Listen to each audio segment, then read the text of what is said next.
And there we go. It is time to get at it. Welcome, everyone. Glad to have you all here. And a very good evening. It is Friday, November 11th. Some people call it Memorial Day, Veterans Day. Some people call it Remembrance Day. Some people call it Amethyst Day. And I just call it, let's all call it a day of peace. That would be really cool. Anyway, glad you guys can hear me. Thank you, Sharon Stewart, and Nancy Buchanan can hear me too. And yeah, Remembrance Day. I don't want to remember some of those things, John. There's certain things when you're of a different nation, and you were held responsible for things like that, and people still do that today. I'd rather see it as a day of peace. That way, people will reflect on that rather than trying to remember war, and that is kind of I think a better way of looking at life. Let's all live in peace and be really, really happy and continue on with lives, right? We call it Remembrance Day in the UK. Okay, Day of Peace is good, Doc. Thanks, Henry. And I think that is a better day. And I'm not saying forget those things that happened. I think a day of peace would be more really, really substantial. But anyway, let's not worry about that right now. That's neither here nor there. We'll leave it be. And welcome to everyone. Glad to have you all on board. Of course, we've got the canned lava still. The same big can I've been using for the last day here. And it is awesome. Glad we are able to see some of Cumbre Vieja's vintage footage from about a year ago. And of course, that was pretty awesome to see. But unfortunately, that had some detriment to it as well. Not quite a bottomless can there, Linda, but it is a large file, 9 hours worth, and it was one of those things where I decided to leave the recorder on when I went to bed, and it worked. It actually recorded all of it, which was pretty awesome. Anyway, let's get at things. Sue Hayes was the first person in today. Sue gets cookies. There you go, Sue. And that is awesome. And I guess everybody's kind of going, hey, what's shaking today?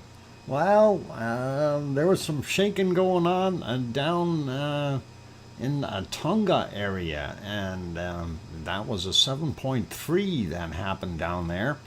And hopefully those good folks are all okay. No tsunami warnings or anything like that, so that is all good.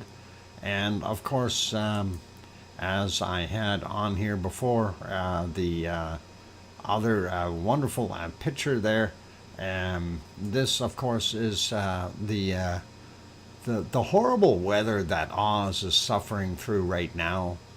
And I know it's really hard to swim in a swimming pool when you have all that sunshine in your eyes, right, Oz? Anyway, I had to show that. Anyway, that is awesome. Thanks for sharing that picture there, Oz. And we'll see if we can load that other one up later as well.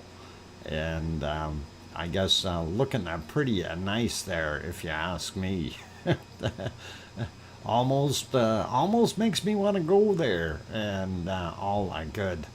So anyway, let's get at things. Let's leave our canned lava be, and we'll what I did terrible at the history in the 1960s because I couldn't remember all the wars. The only question I got right was the year of the war of 1812. I think it took place in 1812. Nancy, you're actually very accurate. That did happen in 1812, and it was written down. Yeah, yeah, Oz, absolutely. It's a hard life. Anyway, let's go to Iceland. Let's see what's happening there. And there's our wonderful city of Reykjavik, the capital city of Iceland. It is looking pretty today, or tonight. It is just after midnight there. If we back up about 8 or 9 hours, let's go 9 hours back, and we see some water droplets on the camera. If we go about 8 hours back, I think most of those left. And let's get it there. Yeah, almost dried up. So they did have some rain there. You can see the streets are wet, and that is, of course, the view of downtown is over here, and of course a very neat looking area. No snow on the ground, but some rain, and the mountains in the back, we can't see any snow on top there right now. That rain might have washed them away, and too foggy or cloudy to be able to see further on. Quick peek at the other one, and this of course is the other side here. The downtown areas there, and we've seen everything on the other direction to the right. So let's have a look at this about 9-10 hours ago, and well, we'll go 9 hours ago. It too had rain, apparently, since it's in on the top of the same building. But as you can see, everything looks to be wet there, and that's better than the other four-letter word that we all know of, and we don't want to say it's going to happen tomorrow again for us here. And yeah, more white flaking going on. Anyway, I'm putting these back to live, and we will go over to the other one. And of course, that is a shot of our wonderful Katla volcano. And yeah, I can assure you, Katla is underneath those clouds in that ice. I don't know if it got better earlier. Let's see. I don't think it was very much better. No, very hazy conditions. Sun came out in a couple of spots there, but we don't know exactly how long it lasted. But that's kind of the weather there today. So they are getting basically their winter weather, and or late fall, if you want to call it that. And that is what we're seeing there in Iceland right now. Anyway, let's carry on. Go over to the harmonic tremor chart for Fregardalfjall first. And of course, that is our lovely area that we like so much, because it's home of Ragnar and Siggy. And that's kind of what we're seeing there today. We did have an uptick and drop back down, and up again and down again, and a couple of little quakes showing in here. I'm not sure if there really anything major going on there, so that's kind of what we've got. Anyway, that's Fregardalfjall. Let's take a quick peek up at Astja and see how that one was doing. And there is Astja. It's still broken. We are not going to see what Astja is doing. And I think all those tremors over there broke it. Let's go down to Grimsey and see what the Grimsey chart says. Grimsey, of course, being an island way up in the northern portions of Iceland. It's actually a little ways out, but it does have some people living there. Anyway, downward trend for Grimsey, and that is kind of, I guess that's normal. And we're not going to worry too much about that. Here's our chart for Grindavik, and Grindavik is looking like it is. Why is that off a little bit? I want to see if I can fix that by just, well, a little bit. Oh, didn't work. Okay, never mind. Anyway, we did see that same upward trend, downward, and then upward again, just like we did on Eruption. That would, of course, say hello to people? Lizoid, why would I want to do that? I will in a minute. I knew I forgot something. I was so excited because Sophie got me all hyped up there because she's excited and everything is go, go, go. Anyway, let's finish the chart, then I can do that. And yeah, Sophie, you did that to me. You were all excited and I had to go like figure it out. Hey, Kirst, shh, quiet, don't let them know. I skip things once in a while. Squirrel moments, you know. Anyway, looking at what we see here, though, it is indicating, in my opinion, it's indicating some tectonic movement rather than magmatic. But blame the magpies. There you go. That's it.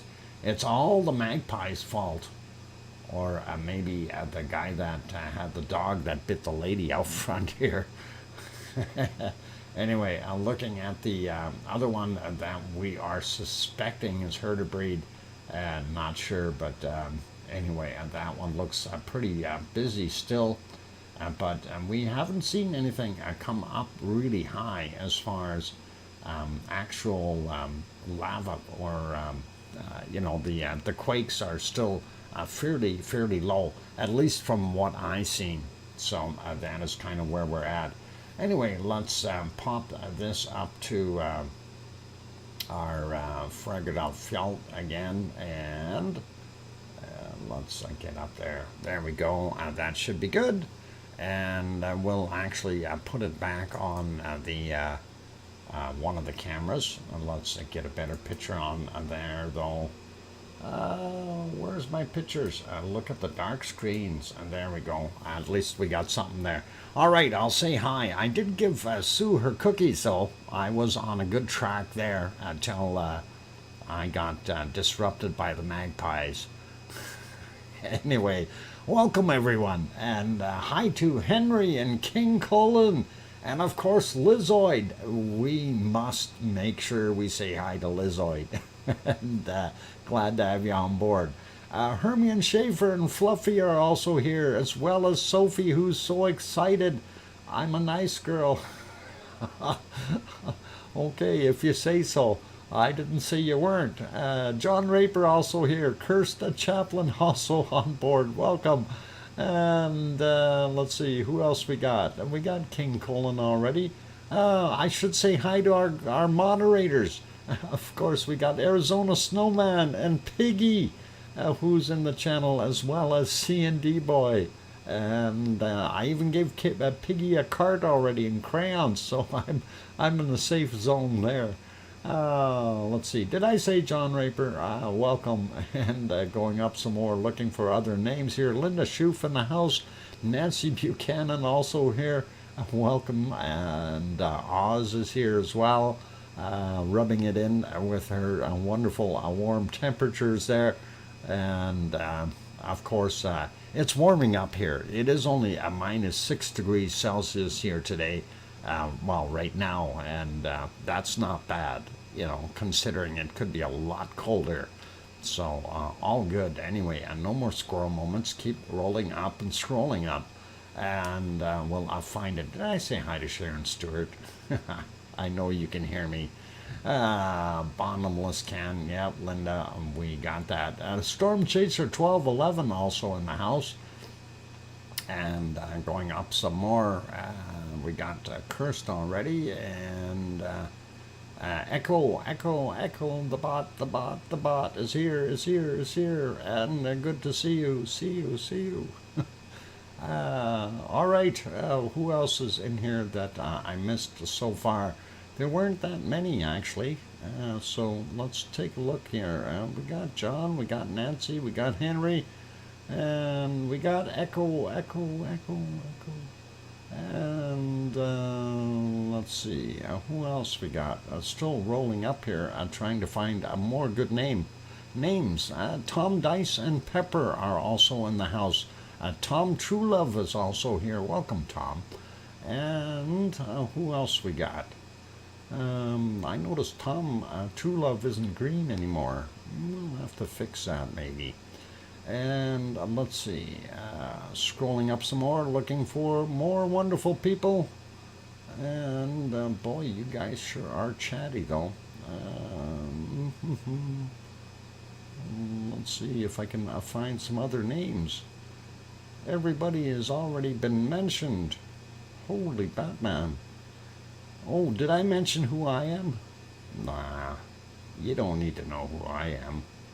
Let's see. Peter Greenleys, welcome. I'm glad to have you on board. And I'm up as high as I could get and find. I'll scroll right to the top. Last one up at the top is Sophie looking for weather for Aalborg. Aalborg? Something like that. Anyway, so, okay, we should be good. And anyway, let's carry on with the rest of the stream. Silversmith, welcome. Glad to have you on board. Clark Hall also popped in. Good to have you here. And who else popped in here at the bottom? A couple more people, maybe. Kevin Haynes, welcome. And I think we're good for now.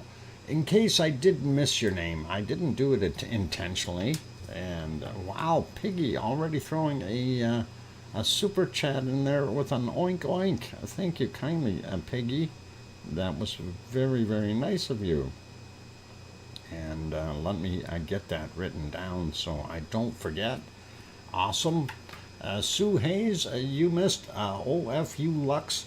His spaceship was moving too quickly. He was flying donuts around everywhere, and that's the reason I'm using, and I'm going to stick to it. Welcome, OFU Lux. And slow down a bit. You're going to scare the neighbors and the bunnies. Anyway, oh boy. Yeah, that's when he goes into warp. You know, from standing still, it leaves this incredible loud noise here. He doesn't realize it because he's gone so far. Oz gifted a membership there. Oz, thank you for that wonderful gift. And Hank Husman got that one. Excellent, Hank. Congratulations. And welcome if you're sitting on the sidelines. Oh, Sir Target, a donkey, the donkey is back. Welcome, Sir Target, the donkey. Glad to have you on board. And thank you kindly, Oz, for that one wonderful membership for someone. And of course, Hank got that, and that is really cool and awesome. And let's see what else we've got going on.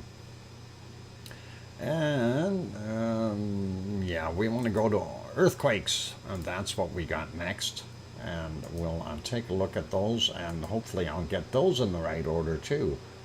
And there we go. All right, so looking at Iceland, not an overly busy day for earthquakes. As we can see over here, 61 for the last 24 hours. So really not that many going on. Let's take a look and see what we've got. I guess we can start at the top since there's fewer up there. There's Grinzy, of course, the island, and with its little airport and everything. Not too many people live there, but some. Anyway, some fresh quakes up here, 1.9, 5.9 kilometers down from 1929 on that guy. From 1932, we had a 0.7, 5.2 clicks down. And from 1930, 0.5, 5.2 kilometers down for that one. So that's it for up there, a lot less than what we normally see. And in a way, that is good. In a way, that's also not good. But at least there's some. And I always worry about you know, the plates are binding a little bit. All of a sudden they let go. You're going to end up with bigger quakes. And little ones are better than big ones. Anyway, 2235 had a 1.4, and that is 7.6 kilometers down. And while we're over here, let's take a look at this 0.4, 5.2 clicks down from 2314. And of course, this is Astja right here, but we don't see any quakes right in the Astja area. But let's take a look at these guys. Some a little bit bigger here, 2.2, 1.1 kilometers down, 1:59 a.m. for that guy. And then we had another 2.78, 4.3 kilometers down, 1:59 for him as well.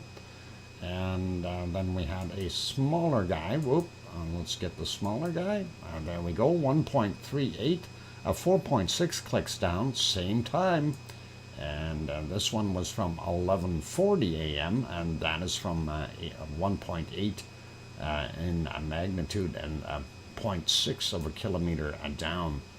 And let's take a look at these other ones here. 1.13, 1.3 kilometers down, 1:58 a.m. And then we've got a 0.67, 0.9 of a kilometer down, and 2:18 a.m. And this one is, what is it, 1.54, or sorry, 0.54, not 1.54. I'm reading the depth here and trying to put the magnitude in. Magnitude 0.54, 1.1 kilometers down, 59 minutes after midnight. And I think that is about it for that guy. We got the 2.2 over there already. So nothing really super there, and that is what we're seeing today. Sliding over a little bit more. And kind of, there's Hertebreed here. Let's take a look at these guys in the bottom here. 0.7, 8 kilometers down, 7:51 a.m. Another, oh, hang on. What was that? That's 0.7, 8 kilometers down, 7:51. This other one is the 0.8, 5.2 clicks down from 1626. 1.79, 1.1 kilometers down from 1038. Then a 0.46, 4.4 clicks down, 1:34 a.m. And then we've got, of course, Hertebreed right here. And if we zoom in on these a little bit, and let's grab this 1.0 up top here first. 6:50 a.m. magnitude 1, and that is 5.2 kilometers down for him. And we'll get these guys over here. 1.38, 4 kilometers down, 10:58, and this one is 1626 was the time, magnitude 0.7, 4.3 kilometers down. Then we've got from 4:02 a.m. a magnitude 0.94, and that is 4.5 kilometers down. Going over a little more, we see this 0.95 kilometers down from 1741, and these are fairly small here. Notice they're not very shallow at all. 5.5 kilometers down for this 0.69 from 5 a.m. And then we've got another 0.5, 5.2 clicks down from 1629. And then 5 a.m. 0.5, 4.9 kilometers down. We also have a 0.94, 5.4 kilometers down from 8:08 a.m. And then another 0.5 over here, 3.8 kilometers down from 1909. And that is it for that area today. So really nothing special happening there. This guy, 0.46, 4.4 clicks down, 138, and then this 1.79, 1.1 clicks down, 1038. And of course, these are a little bit closer to Astja, but I don't know if you want to really count them into the Astja area. 0.8, 5.2 clicks down from 1626, and a 0.7, 8 kilometers down from 751. So, did you hear that Mauna Loa is waking up? Earthquake rate from 10 to 20 a month. Well, yeah, silversmith, we kind of heard that, but it has subsided again a little bit, and now it's picking up again. We'll see what happens in the future with that. But let's keep going here. And we're in Iceland. We'll get to Hawaii later, and we'll have a look there. I promise.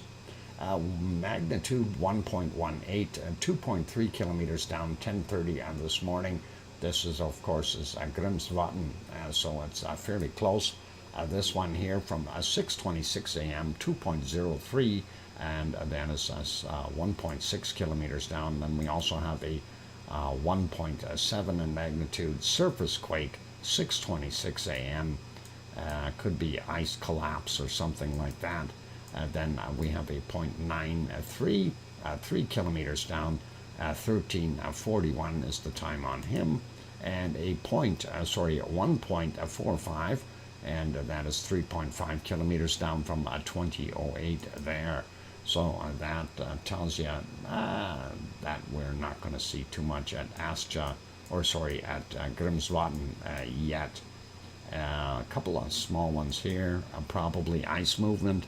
3.3 kilometers down for this magnitude, 0.76 from 7:44 a.m., 0.4 and 2.7 kilometers down.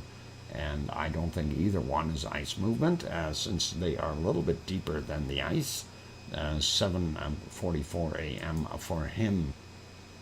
And looking over here, we see a 5.2 clicks down from 13:45, and I don't think that's going to make much of a difference. And then getting over here to Katla, we see a little bit bigger one, 2.44, and it's 135 meters down, and that might be ice. 3:44 a.m. for him.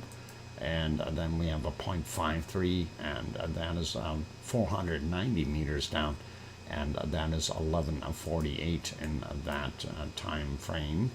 And this one 5:27 a.m. 5.2 kilometers down. Too many fives in that.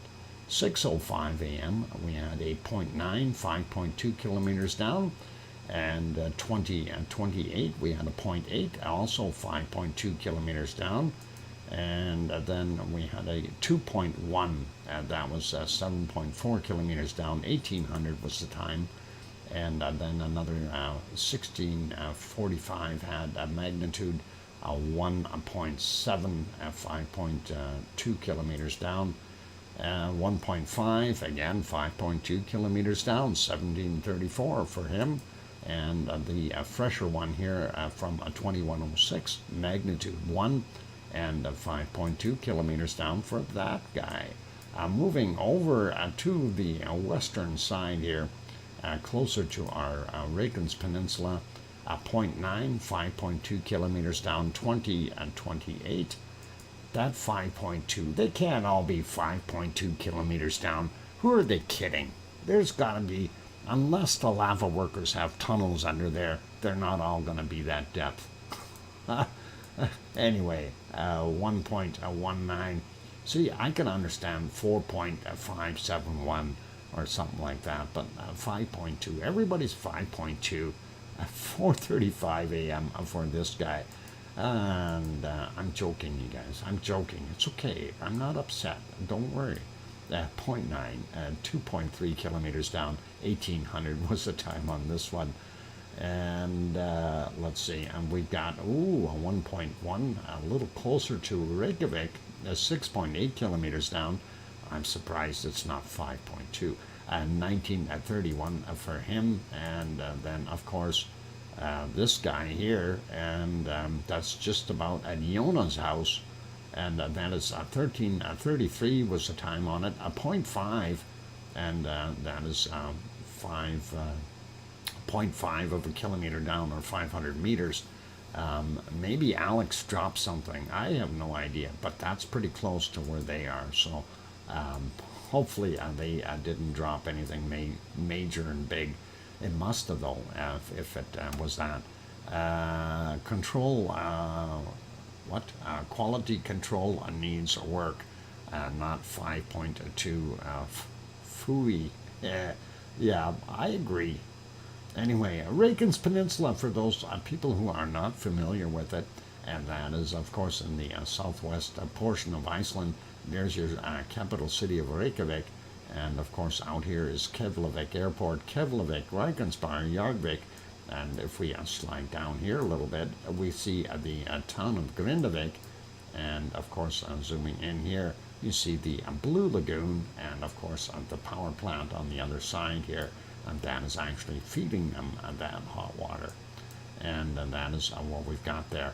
Let's go back and take a look at these other quakes. So 0.6, 6.1 kilometers down, 6 a.m. for him. Over at Krusavik, we have a 0.69, 5.4 kilometers down. Come on, you guys, you could have been at 5.2, would have been easier. 10:39 a.m. And let's take a look at these other ones here. A little closer to our area, and of course 0.68, 4.6 kilometers down, 4:46 a.m.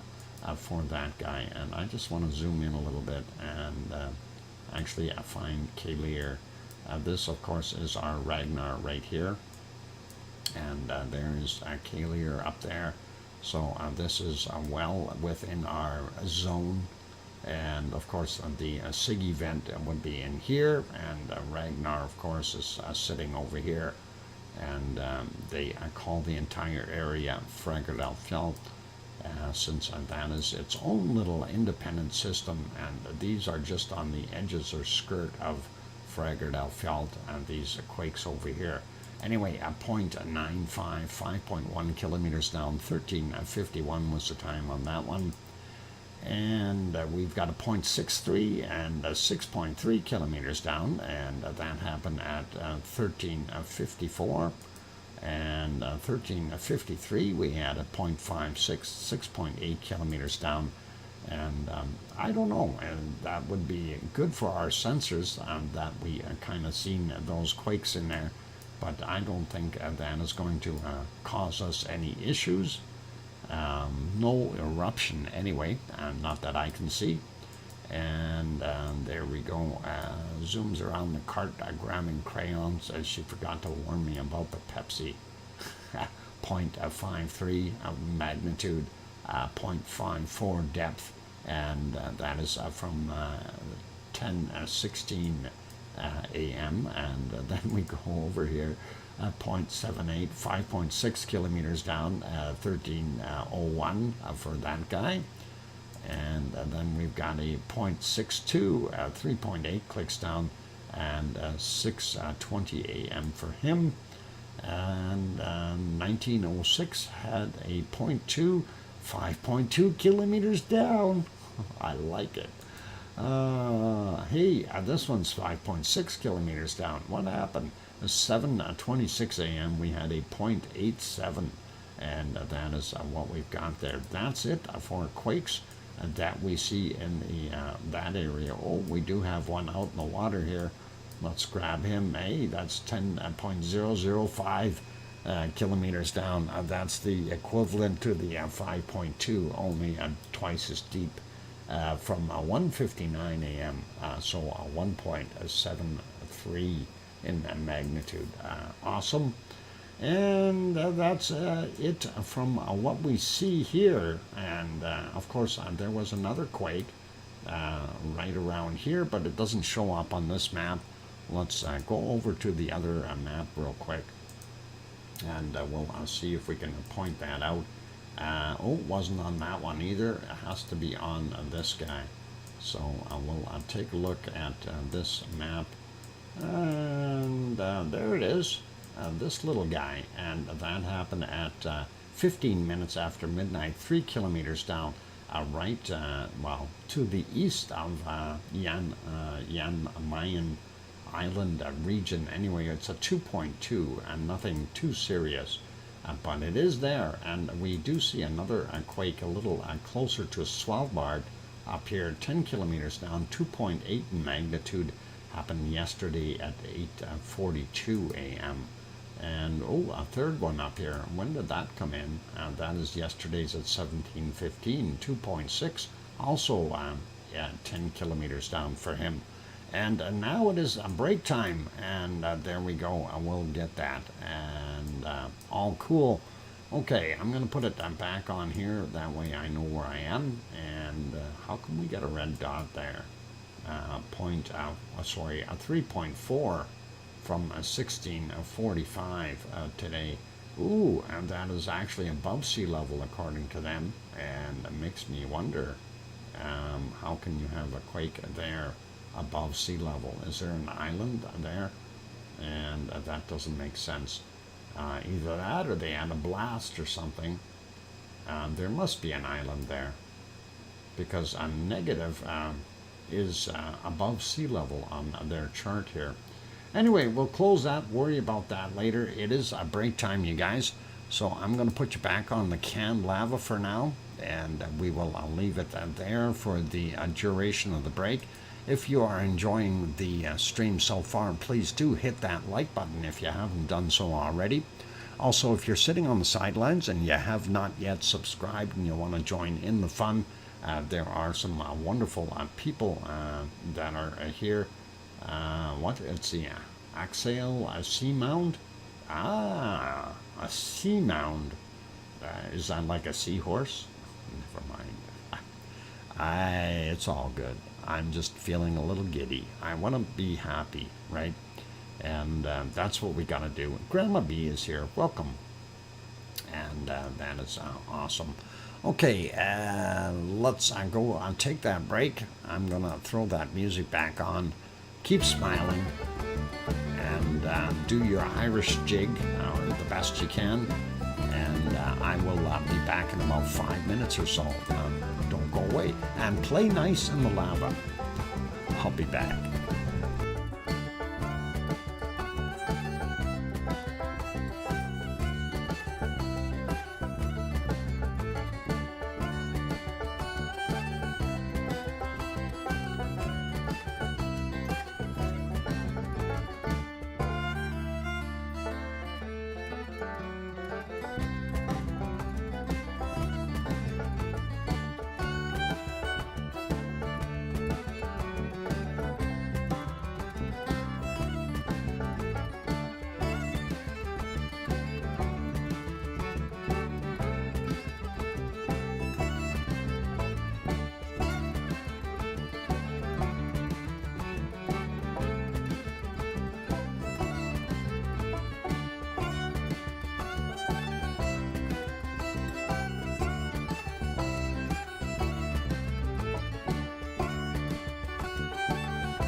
And I got the microphone back on. Welcome back, everyone. Glad to have you all here.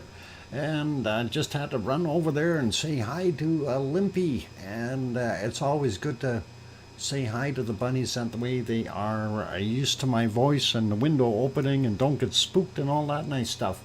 And thank you for the welcome backs from John Raper and Kevin Haynes. And I hear you from Sharon Stewart. All good. And thank you, Sue and Grandma B. And Sandra Rockland. I've just got here. Welcome, Sandra. And yeah, yay, Limpy.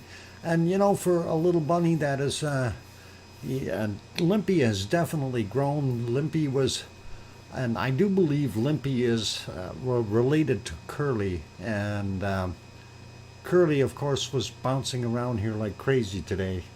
Was very happy that it's warmer, I guess. And when he came running in, he ran right past the dome and didn't even stop. He ended up way too far. He was going fast, and then when he came back, he kind of ran back towards the dome, kicked up his back feet, and made a right-hand turn into the dome, and was all happy and eating. So I gotta love that. When you see that and the bunnies are happy, it is always nice. So awesome. Anyway, glad to have everyone here. And yep, cute little furballs is right. We do enjoy beautiful nature. And for me, that's important, that the bunnies are taken care of, because there's nobody else out there to do that for them. And this way they get a little bit of a better chance at life, in my opinion. Anyway, let's carry on with other stuff that we've got going on here. Of course, our canned lava is continuing to flow there. That is from back in, what day was that on? Just got to look at that date on there. That was December 3rd of last year. And that was in the wee hours of the morning, where Cumbre Vieja continued to erupt. And we're about halfway through that can of canned lava, which is pretty awesome. Anyway, we'll carry on and go to our next location that we want to take a look at. And it was cloudy there all day, and I did not make a video, time lapse, because all it was clouds. And we'll just go back and kind of show you that. And this is about almost 12 hours ago. And there's what Sicily looked like during the day. And you can probably tell why I did not make a video, because this is what it was all day long. And no view of Mount Etna at all today, unfortunately. So we don't know what's hiding in those clouds. It could be a really white volcano right now, or it could be really black with nothing on it. Might have had all that rain wash everything away. A bit flat. What's flat? No, it's not flat. Anyway, that is all good. Yep, volcano gray. It is a wonderful color, you guys. We gotta enjoy it. But that's got different shades of volcano gray in it, and those clouds are pretty awesome looking. Anyway, we will take a look at a couple other places here. Let's go to the Azores next. And of course, Azores, there we go. That is, of course, hang on, I'm trying to get to that on my screen here. I gotta find it. Where is it? There it is. Of course, there we go. Pico Island lights off in the distance across the strait, and that is about 18 kilometers between islands. We are on the island of Sao Jorge, and of course, this is a small town located right there, and that is the harbor all lit up.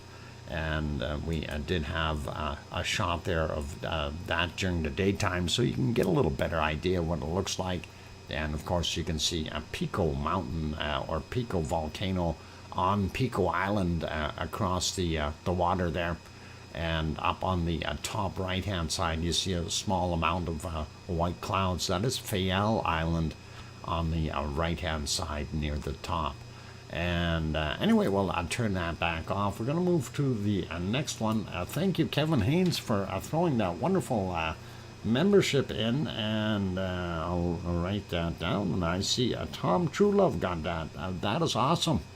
Kevin Haynes, thank you kindly for that.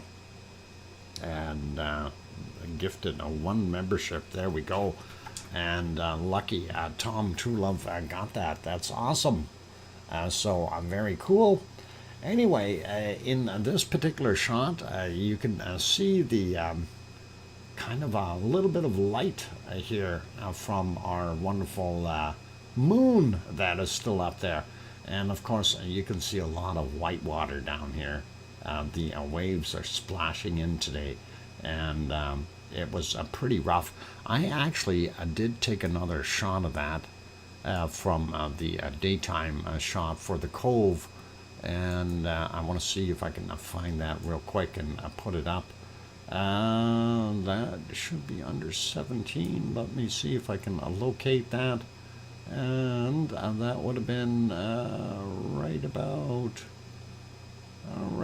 here. Let's just have a quick peek. This is during the daytime, and you can see how much white water was smacking it and that kind of stuff. So looking pretty awesome there, and a little on the rough side. You can see those waves curling, and of course a lot of white water. I wouldn't want to be out there in a smaller craft of any type.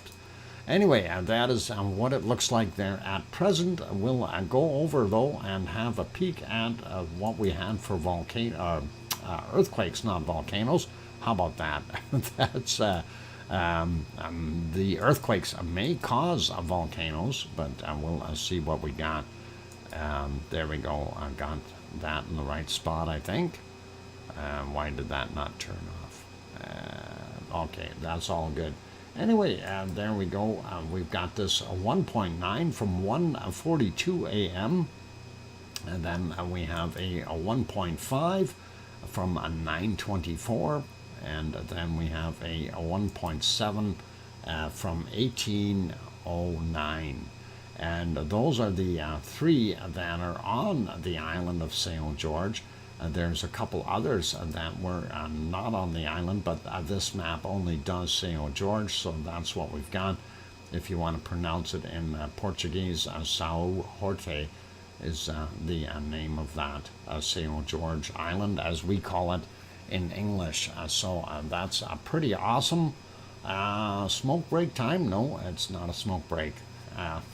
Anyway, going over to the other map, let's refresh that, and we'll see what it looked like on the bigger picture here. There we go. And we are seeing more quakes in the area than what we seen on the other one. Of course, we've got the three here, but we do see one over here on Terceira at 12 hours ago, 2.2. And then one right down here, 16 hours ago, 2.3, and that is right on the East Azores fault. Then we've got 17 hours ago at 2.7, a little bit bigger. And what kind of depth on that? That's the surface one. This one here is, that one's 5 kilometers down. And then we've got another one down here, 2.5 in magnitude, 8 hours ago. And that one was 10 kilometers down. So lots of interesting stuff. What was the depth on this one? That's 26 kilometers down. That is really far down for the area. Haven't seen anything that deep there yet. And of course, there's the three that we've got on St. George. 15 hours ago, 1.5, 23 hours ago, 2.1, and 6 hours ago, that 1.7. And that is it for this particular area. And we'll zoom that out a little bit, and actually a whole bunch. There you go. So you can get the idea. There's Iceland, there's your mid-Atlantic ridge going all the way down, of course, and Portugal, Spain over here, and Nova Scotia, Newfoundland, and of course North America. So the North American plate on this side and then the Eurasian plate over here, and the African plate down below here. And that is what we've got there in the Azores today. And we'll carry on with the other good things that we've got. And we're getting right into the video. Okay, I had the time-lapse video set up here, and that is shooting off already, and I wasn't expecting it to start right away, but hey, I forgot to turn it off. Anyway, this is activity from Fuego from very early this morning. Some of those blasts were very, very large, and that is Fuego in Central America, and it really did a number a few times there. And I'd love to be able to see this thing in, real life. I think it'd be just an awesome sight to watch the eruptions the way they are happening as of late. Very, very cool and very neat. And not sure what to make of it, but if this thing does keep going, it's going to get bigger. It's putting a lot of material out as of late, and pretty cool. So that is kind of nice. And you can even see the lava streams and stuff that have formed on there. And it's kind of neat to see that extra material on there. And of course, the mountain is getting bigger. That's all there's to it. And there we go into daylight, and just about the end of it. Silversmith, Dr. Fox, which volcano have you been to? Well, other than being in Hawaii on Oahu, the only other ones were in, of course, Iceland, Reykjavik, and I wish I could go to more of them. Unfortunately, finances don't allow that, and unless you figure out, since you're a silversmith, how much silver would it take to get down to Fuego? About 10,000 pounds of silver? No, I have no idea. Anyway, just kidding. All good. Anyway, that is what Fuego was like. Let's see if we can find, where are we here? Let's turn that on. There we go. John Raper, yep, me too. Dr. Fox, cool. And let me get, before I get squirrel sidetracked again here, there we go. We are at Popocatépetl. Well, the snow cano doesn't really count. By the way, we have had a little bit of subsiding happening there today. The snow cano has actually dropped. The ground levels have gone down just a little bit. But we'll keep our fingers crossed. I think tomorrow we'll see more.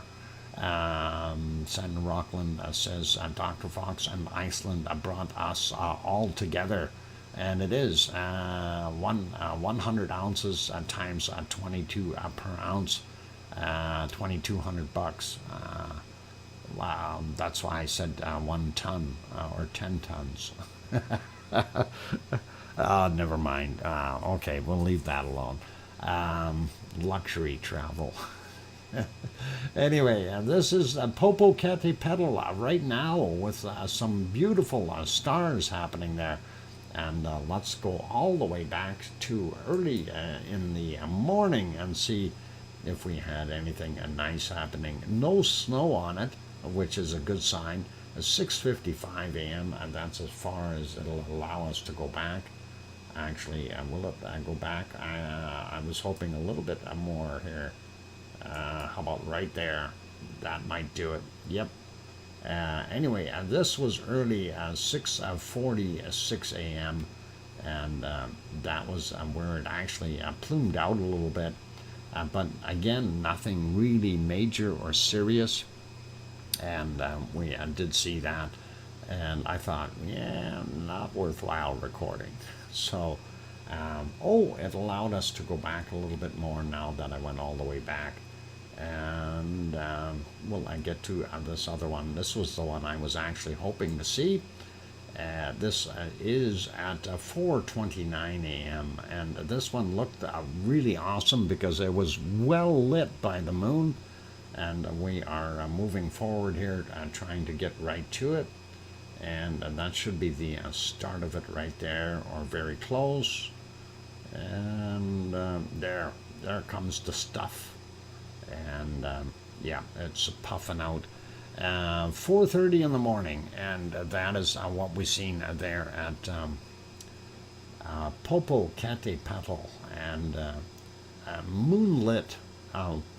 Gotta love it when the moon lights it up like that, and that is pretty awesome. Now, if only it would come out just as fast as Fuego, I'd really be impressed. But that's what we were seeing, and that is pretty cool at 4:31. And you can even see down on the bottom here, it's lit up.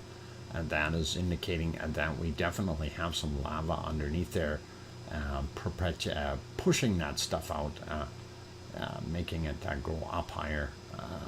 Perpetual motion of sorts. And anyway, we'll speed that up. Ooh, look, sparks. Even some lava.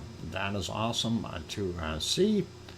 And yeah, that one had a little bit more ash and stuff in it this time around. That doesn't look as gassy as all the other ones that we've seen so far. But I like it. And always like moonlit scenes. And very nice to see no snow on Popocatépetl too, and nice to have the starry background. Pretty awesome, and it is very nice, cool stuff. All right, let's speed that up just a little bit so we can see how much was coming out, and then I did see that it kind of got gassy in the end there, and not so much anymore as far as extra goodies. Oz. Wow. Ticket to Fuego. Thank you kindly, Oz, for that wonderful super chat. And let me write that down. Australian. And there we go. And that is a start. But I can't take the submarine. The submarine isn't going to do me any good at 13,000 feet. Break time in 3 minutes. Thank you, Piggy. That is awesome. And thank you very kindly, Oz, for that support. We'll see what we can do there. And by the way, I'm glad you used that little volcano model in there. That's exactly what Popocatépetl, or sorry, what Fuego is modeled after, since it is way up there. Anyway, looking at the other portions of the day here, there was another little bit of a poof out of here, and we want to do that. Piggy throws in a vibes thing. Wow, Piggy, that is awesome. And at this rate, I'll be there in no time, and that is $1.99, and that is awesome. Thank you very kindly, Piggy, for your wonderful support. Grandma B throws in a $2 super chat as well towards a ticket too. Awesome, Grandma B. Grandma B. There we go. That is very kind of you. And let me write that one down as well. Thanks. Do appreciate that support, you guys. Hey, Philomena, welcome. I'm glad to have you on board. Anyway, let's see if we can keep this going here. I want to see that extra plume come out of there. And that should be happening anytime there. Or it was. It did look like it. Yeah, it should be there. Just about right there, I think, if we do that. And come on, plume. There it goes. There is the extra kibbles and bits coming out, and looking not bad, you guys. And that was kind of what we seen this very early morning. And we'll pop over and see if we can find our golden time here, and just to show what it was like then. And everything else during the day here was very small and quiet for the most part. Well, not that small, but this one was pretty good too. 7:25, 7:26 a.m. Didn't really look at that one, and there was a couple more little guys in between here as well. This one here, and this was at 11:20. So that one had a lot more gray, dirty ash in it, and I was kind of wondering if that might be a sign of something in the future. And there you can see it was a little bit heavier than the original ones, and it almost filled up the entire caldera with that ejection. Pretty cool. And it did keep going for a little bit, but as all good things must come to an end, that died out shortly thereafter, and it sat there with white smoke for the most part for the rest of the day. And it was quite visible for the rest of the day, which was pretty awesome as well. So not going to worry about it, but we'll put that back on live. It is a time to go take that break. So I'm going to put you back on the canned lava, and there we go. And well, I'll let that play for the duration of the break. Then when we get back from the break, we will have bacon seeds. Yay! Anyway, for those good people who are here, if you have not yet hit that like button, please help us out. We are trying to target 100 likes, and that's when the YouTube and analytics really take over. Talk Air could help. They could, but I don't know if they can fly down there legally. And thanks, Oz. Anyway, hit that like button if you haven't done so already. Also, if you're not subscribed and you like the show, please do give it a quick subscribe, and don't forget to hit the bell notification. And on that note, I'm your host, DrFox2000. I'm going to take a 5 or 6 minute break. Please don't go away. Lots more to come. Bacon seeds right after the break. Don't go away. Thanks.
I am back. Welcome back, everyone. I'm your host, Dr. Fox2000. And we need Doc Air. There you go. And thank you for that wonderful super chat, Oz. Let me write that down. And Australian $2. And thank you very kindly, Oz and Doc Air. That's interesting. And I always thought, maybe calling it Royal Canadian Airlines or something would be pretty neat. Thank you for the welcome backs from Nancy with the typo earlier. And Sue Hayes, I'm sorry, Nancy, I had to do that. and thank you also to Philomena, and that's awesome. And anyway, let's get over to our bacon seeds. That's what we want to look at. That's where we're going. And there we go. And of course, incoming message from Piggy. There we go. Piggy, did you find your electric blanket? And that is the important part. I wanted to know. And all cool. And thanks for that. Anyway, let's get to our first bacon seed today. We only have 5 of them today. So let's see. I got a parcel today from Canada.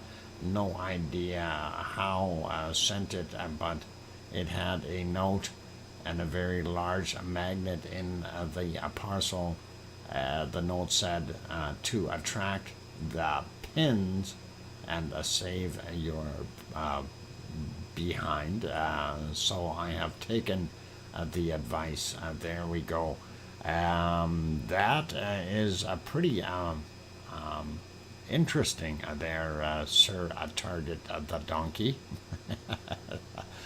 Anyway, speaking of targets, they're cahootsing. They're trying to figure out who is going to go get the next shot there.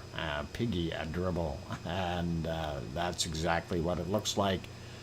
We will carry on and go to this. And speaking of dribble, we see somebody has been dribbling there as well.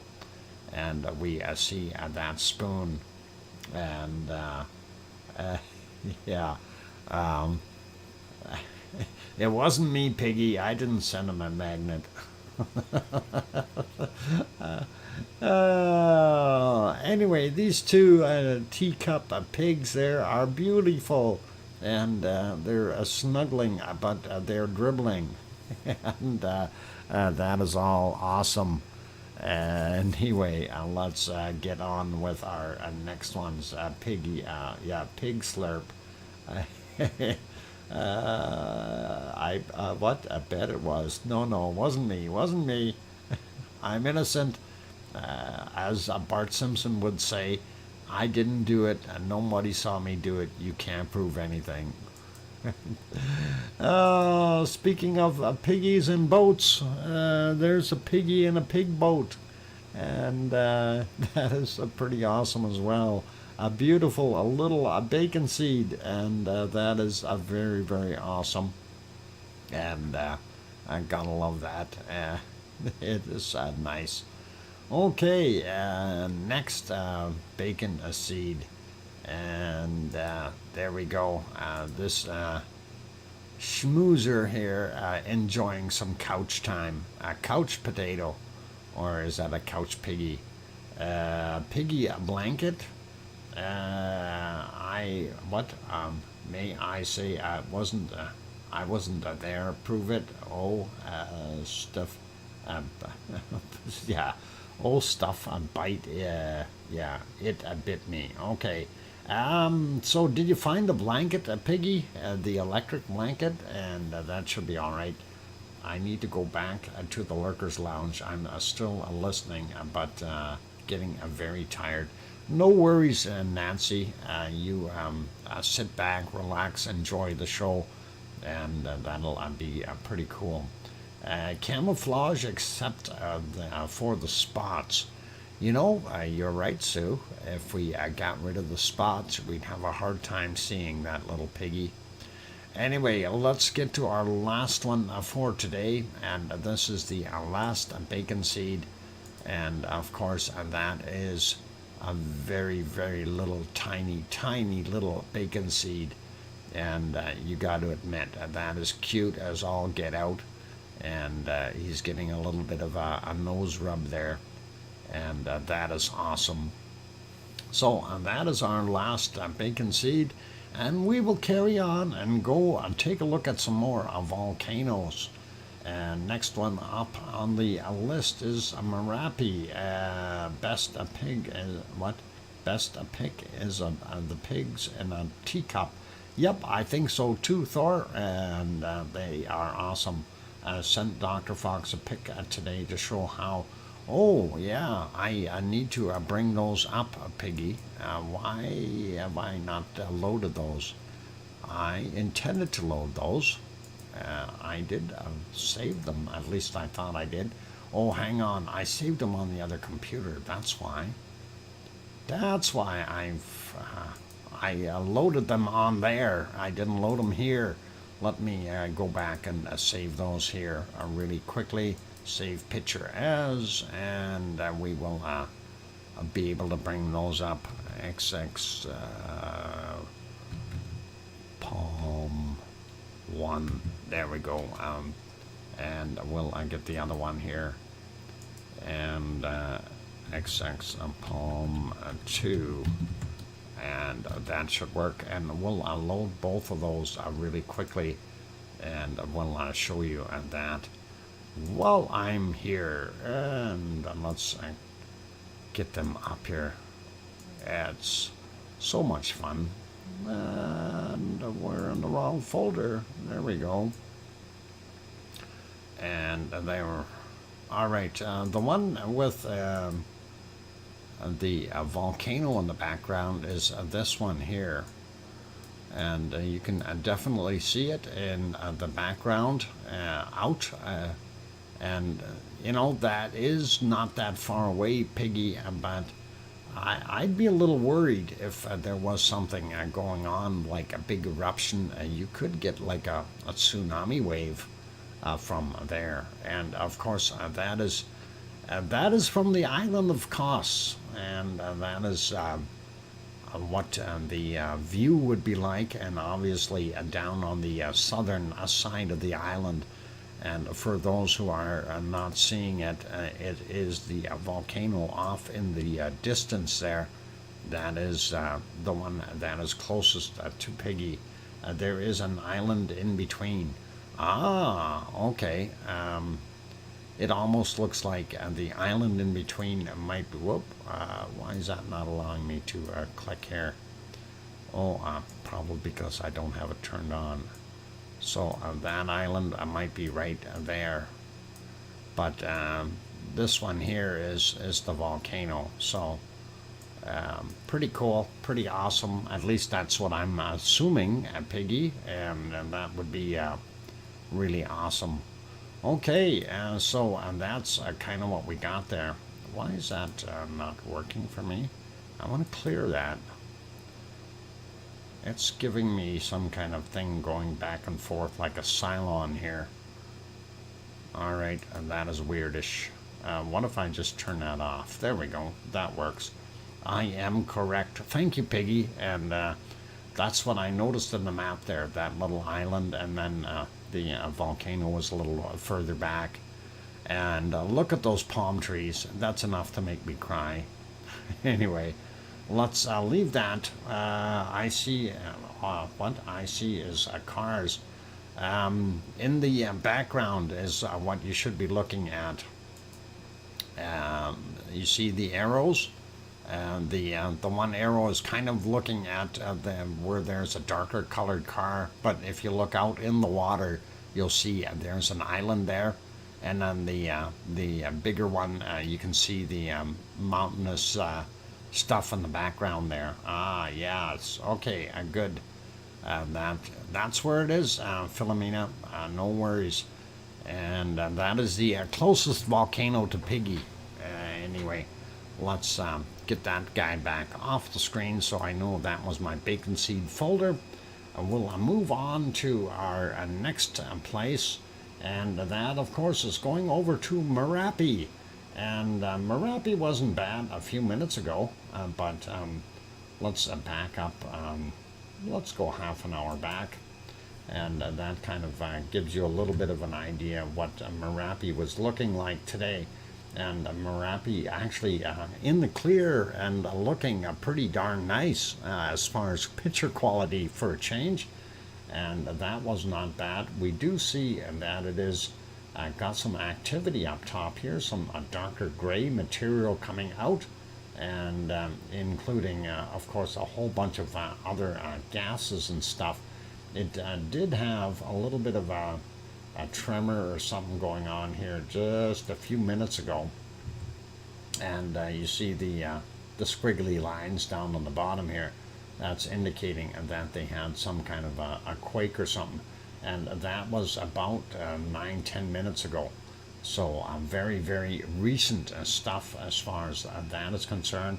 Anyway, if we go back a little bit further in time, this is about 2 hours 45 minutes ago. A nice, beautiful shot, and very nice to see Merapi clean and neat, and a sharp picture for a change, which is pretty cool. And if we go back a little bit further, it wasn't too bad then either. A little on the scratchy side, but hey, it wasn't sunny yet. That's at 3:30 in the morning, so to be expected. And to me, it almost looks like there's a couple spots here of lava. I'm not sure if that is correct, but that's kind of what it looks like. They look like they're glowing. And again, hard to tell from this shot. If we go back a little bit further, we do still see some lightened spots here, but I don't know if that would have been a lava. Anyway, moving back a little further, yep, that is lava. That is definitely lava. And 2:19 a.m. we definitely see it, but they changed the screen slightly as far as the way it was showing before. So nice to see a little bit of stuff there, and that was just about 2 a.m. We do see it, and it was bright and shiny back then. And prior to that, of course, even 15 minutes before that, that's what we had, very cloudy. And if we go back a little bit more, there is what we see and then, and that's kind of what the deal was. And let's go one more here back and see if we find anything else that was of interest. No, just clouds for the most part. Everything else was in clouds.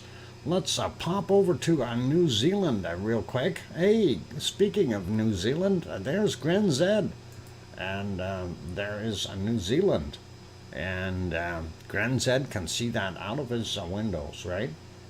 Anyway, let's back up about a half an hour or so, maybe even an hour. No, let's just go half an hour back. You can see a little bit better. Anyway, Mount Ruapehu in the background here, hiding underneath these clouds. There was a time here where we could actually see it. Oh, I'm just wondering where that was. I was so happy the clouds were starting to break up. It might be right around here. Yeah, you could see a little bit better there. But definitely still has some snow on it, and not as much as what we've seen before. That snow line is getting up higher and higher. But it will hold snow for the most part, and Gren Zed will attest to that. And then earlier, 3.5 hours ago or so, and that's what it was like, clouds. And even earlier we had rain showers happening, and they were getting some more rain there in New Zealand. This is 6 hours ago, and it was looks like it was coming down pretty good back then. And glad to have you on board, Gren Zed, and all cool. Anyway, let's get back a little bit further. This is a lot earlier in the morning, 6:30, and just still in the clouds, so couldn't see much. 6:15, and that'd be about 6, just about 6 a.m.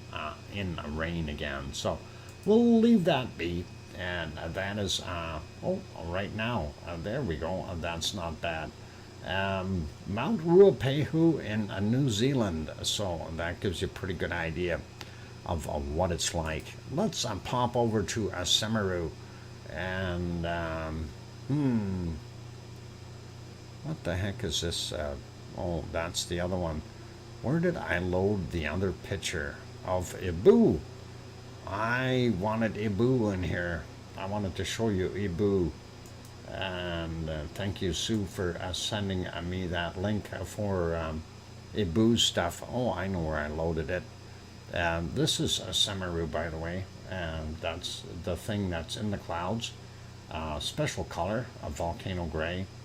If we go back about 2 hours ago, though, you could see it a little bit, and there it is.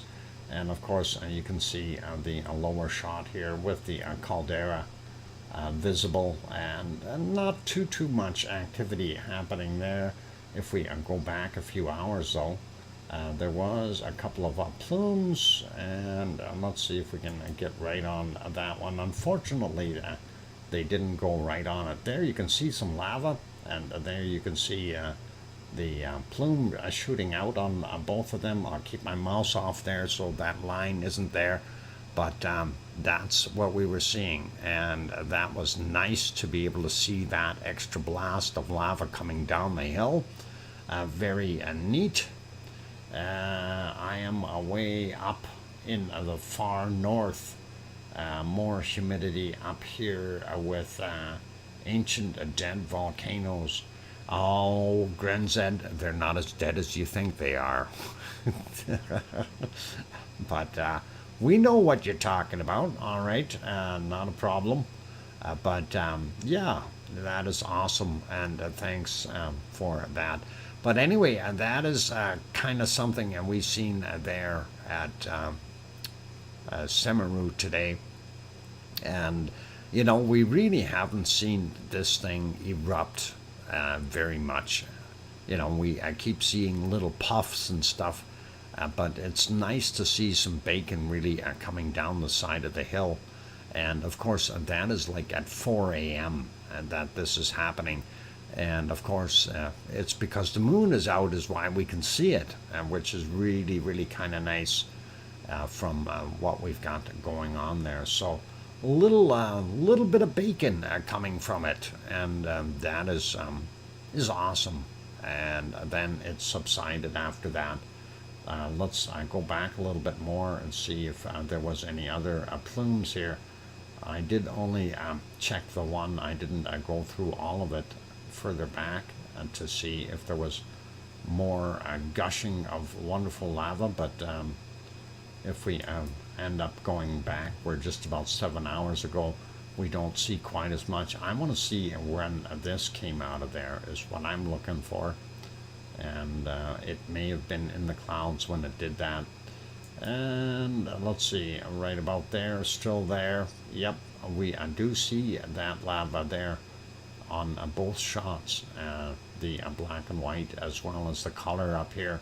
So I definitely had some bacon, and that must have been just right around that time that it happened. Yep, as we scroll back, it eases up a little bit and takes the lava away. So it must have been flowing a little bit down the side of that hill. 3-minute warning. Thank you, Kevin. I appreciate that. What's up with all the trucks in the through that gully? That is where they get from one side of the flow area to the other, and they don't have a bridge there. The infrastructure is not there, and they go through basically a riverbed, if you want to call it that, or a flow channel, and that flow channel is usually during rainy times gets a bunch of water in it, and during nasty volcano eruptions it will get lahars in there, and lahar flows, and possibly even lava if there's enough coming out. And that'll give you something to think about. And we really don't want to see that situation happen. We do see the lava coming down quite a bit right in there. So that is pretty awesome. And I think I'll leave that be, and going back a little further isn't really going to do much for us. It's about the same or a little bit less. Let's see, there we go. Yeah, a little calmer earlier in the, well, that would have been late in their evening, but calmer for what we're seeing. Anyway, I want to see if Krakatoa is working here, and I don't believe it is.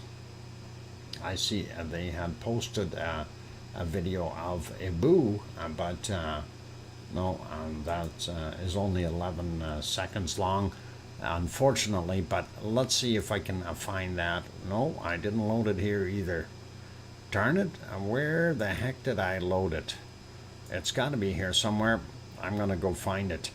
We'll load it up for you before my break. And let's find where I saved it to. I know I had a few of them. Ibu, where are you? Oh boy, V special. Let's see, Ibu. I had actually 3 pictures of Ibu that we wanted to load. And okay, I'll save the best for last. And this is one of the shots of Ibu. And this is a very recent one, and there you can see the top of it, the actual caldera up top that is smoking away. Pretty awesome looking, and I thought it was kind of a neat picture. And then we'll get our next one here. I'll load it up, and we'll see what it has. And let's get back into the right folder, and Ibu, where are you? There's the other one. This is one where it was a little skinnier shot, but it was in there as well. And there we go. You can see it blasting out a little bit more of that material, and that was kind of nice as well. And here comes the best one of the bunch from Ibu. And where are you? There we are. All right, this is the better shot from Ibu. So that is compliments of volcanodiscovery.com, and that is pretty darn nice shot of Ibu.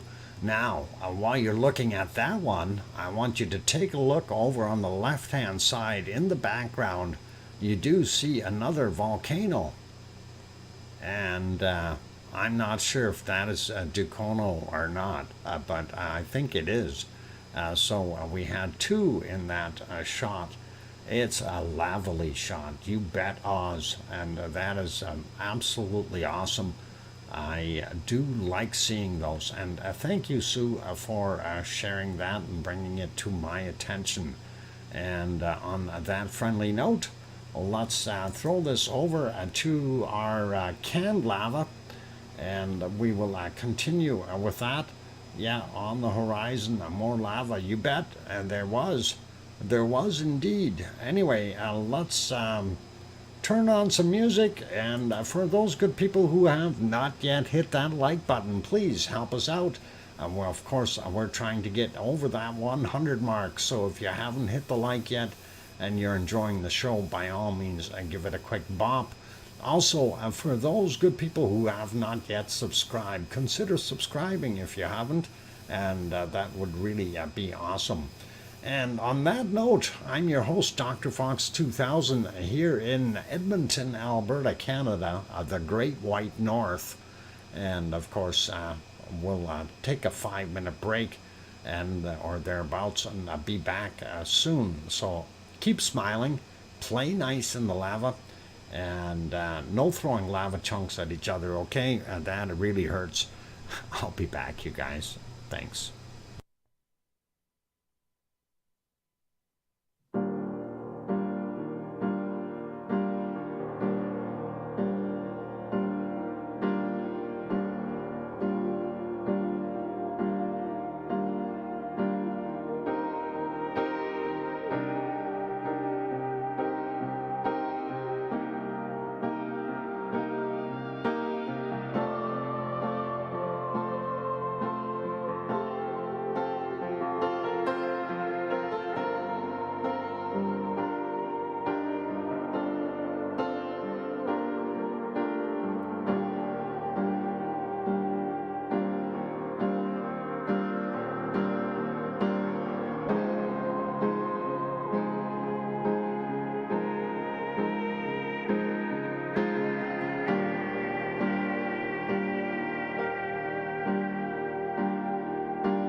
Okay, well, I don't know why that song all of a sudden isn't wanting to play. It's giving me this Cylon thing with the cursor going back and forth along this little line. It's really weird, and I don't know what's going on. All of a sudden, it doesn't matter which screen I go to, and that song doesn't seem to want to play. What if I turn it off and then turn it back on? We haven't moved it, and they don't expire, so I'm kind of wondering what the heck is going on with it.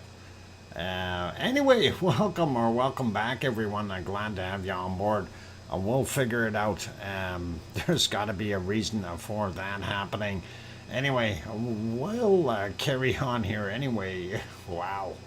Thanks, Doc, 5x5. Okay, thank you, C&D Boy, and thanks, Sue, and welcome, Do Free. Glad to have you on board. Thanks, Kevin Haynes, and Philomena, and way to go to Ukraine. Okay, thanks, Thor, for the welcome back, and Serotonin also in the house. Welcome, Pistol Pete. We have no idea where you are.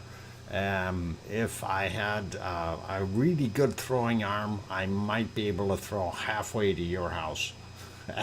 And thank you, Wonky Donkey. And that's all good. Did you swear it out or wear it out? Swear it out. No, I didn't wear it out. And Kevin Haynes, don't know why you're buffering. It shouldn't be. We're sending proper kibbles and bits down the pipe here, unless there's something else wrong with it. I'm looking at my other stream. I do see the other stream is a little low in bits, but I'm wondering. We need to share and get Dr. Fox channel into the mainstream where others can enjoy it. Absolutely, I wouldn't mind that. Let's take a look, though, at our wonderful stuff in Japan, because that is where we wanted to go next. And we'll see if our boogie woogie stuff works there. I'm just curious. Will it work there? No, it's giving me that same thing. It's almost like it is not finding the file. I may have to see what... Windows never ceases to amaze me. It will move stuff on you all by itself. Anyway, ice cream boat is in for those who need to know. You can run down there, get your ice cream. I see the other one left. The other one's heading away, and we'll be back in a while. So you're stuck with this one for now, but their flavors are just as good as those ones. And there, of course, is a Sakurajima volcano. And Sharon Stewart says, I hear you after the silence. And that is awesome. And thank you. And ice cream and the boat, you bet. It is there. It just docked. I watched it come in during the break. So just in time. And that is all cool. Let's go over and have a little closer look at Sakurajima. And again, I really didn't see anything or check on it today. There was nothing mentioned that it was really going great guns or anything like that. If we go back about an hour, I think that's about an hour and 10 minutes ago, we do see a fairly heavy cloud sitting right on top. So I'm assuming most of that is from the volcano off-gassing. And if we go back to about the 3-hour mark back, there it is again, same kind of thing. And really I wasn't doing too much. We do see a little bit on the side here. It looks like a little bit of that gray matter was coming out, but not a heck of a lot. Moving back, so that would have been what is it, 7:35. We'll maybe check on the close-up cam, see if we see anything there. And this is a little further back, 6:08 a.m. and that cloud still hanging on top. And going back even further, you do see looks like a little bit of material being blown out, but not very much.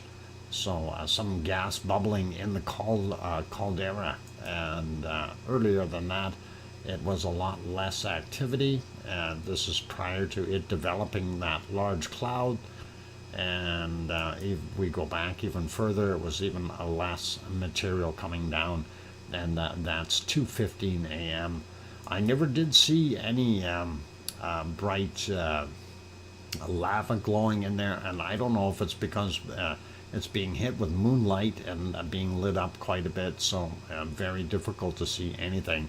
Anyway, that's roughly about 1 a.m. Their time in Japan, Sakurajima, the volcano. And we'll go back and take a look at the closer up shot as we move back here a little bit. We wanted to go about 3-4 hours back, take a look at what it looked like there. And I don't know if that is just the way it is, getting rippled a little bit, or we're seeing shadows and it just looks like it's darker than what we normally see there. What did I actually say? 7:15, right? Was about the time. Should be somewhere around here. 7:16. Yeah, we don't see anything there. So, all good there. According to the chart I have read, when you get above 180 and 120 respectively, seek a doctor immediately.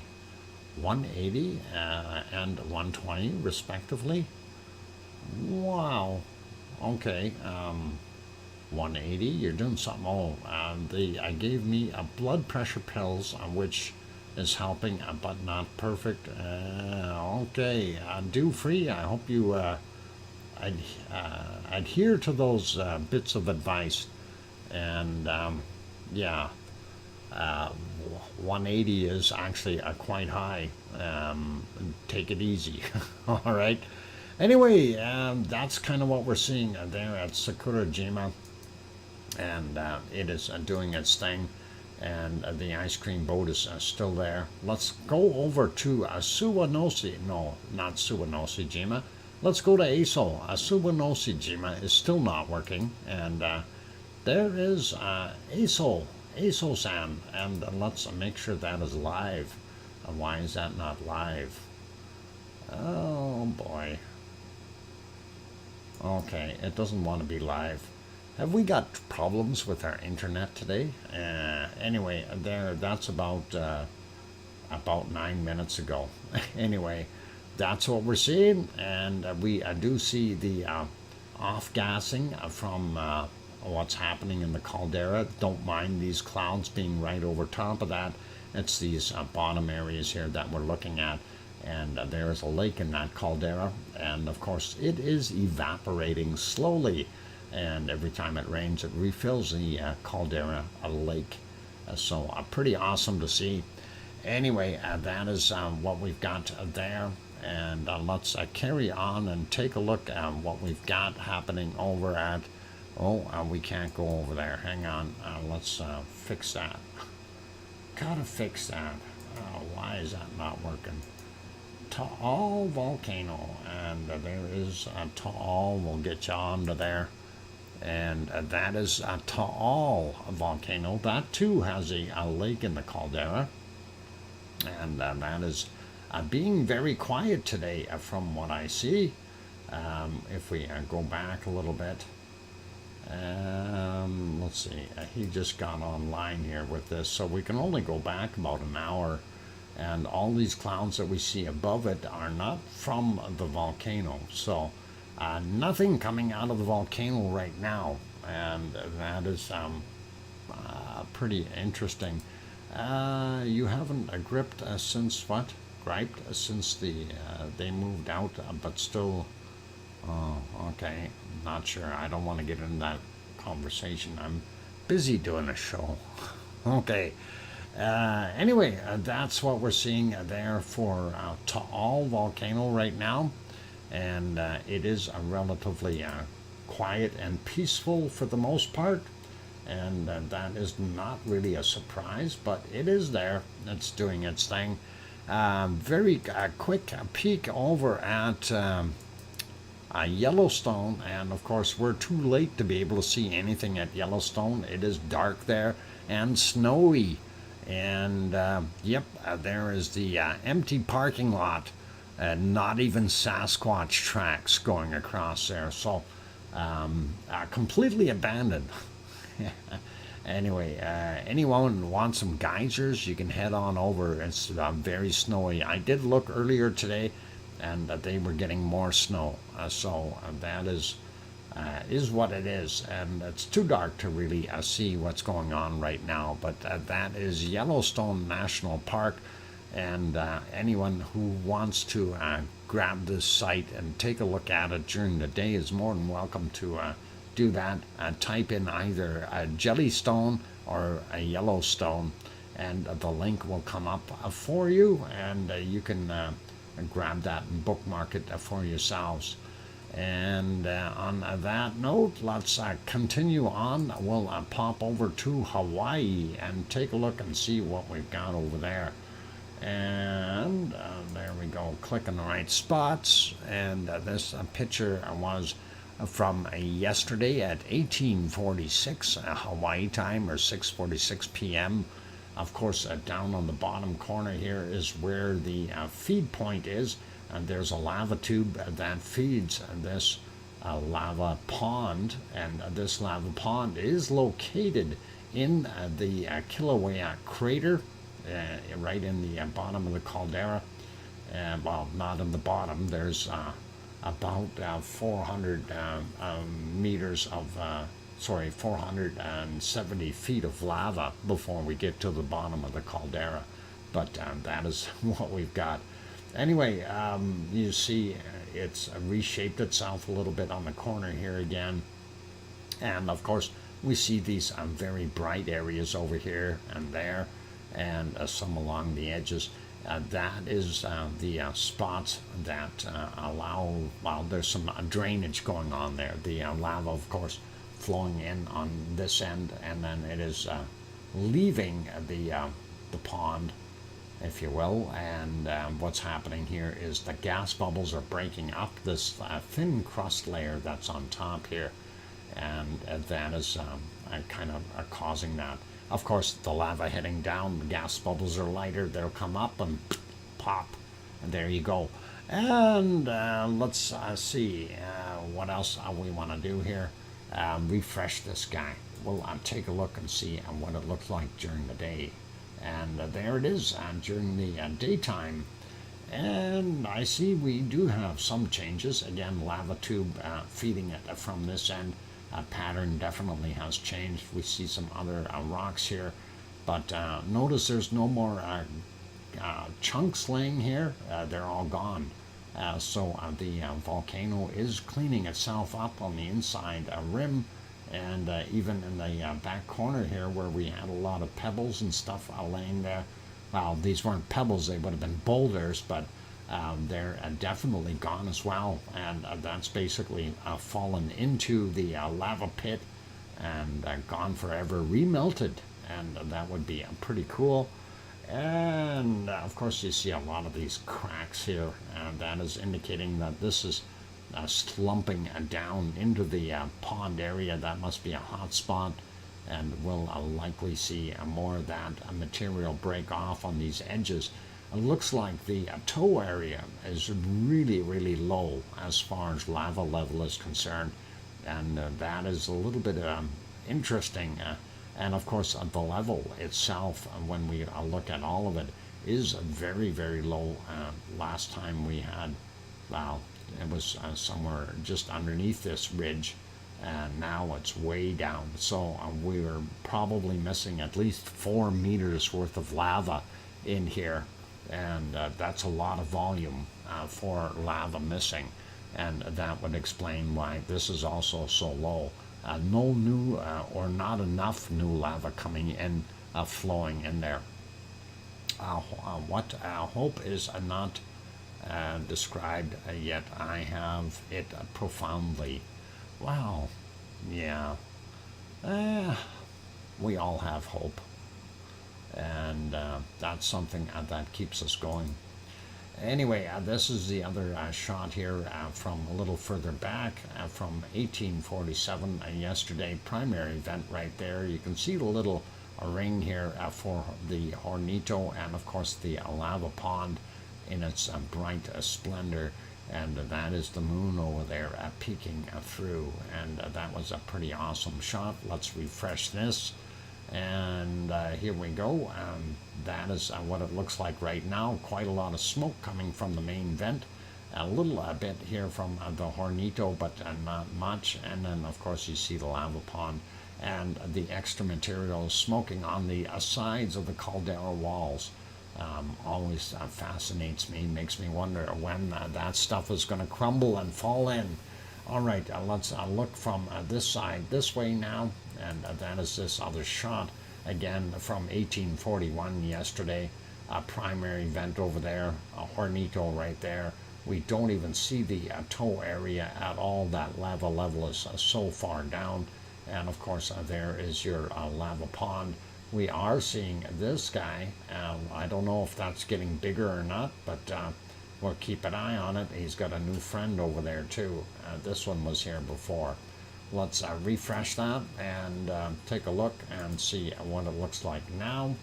Yeah, smoking over here, smoking over there, and we don't see anything in the toe area. Lava pond is still there, and quite a bit of smoke, so I'm not going to worry about that.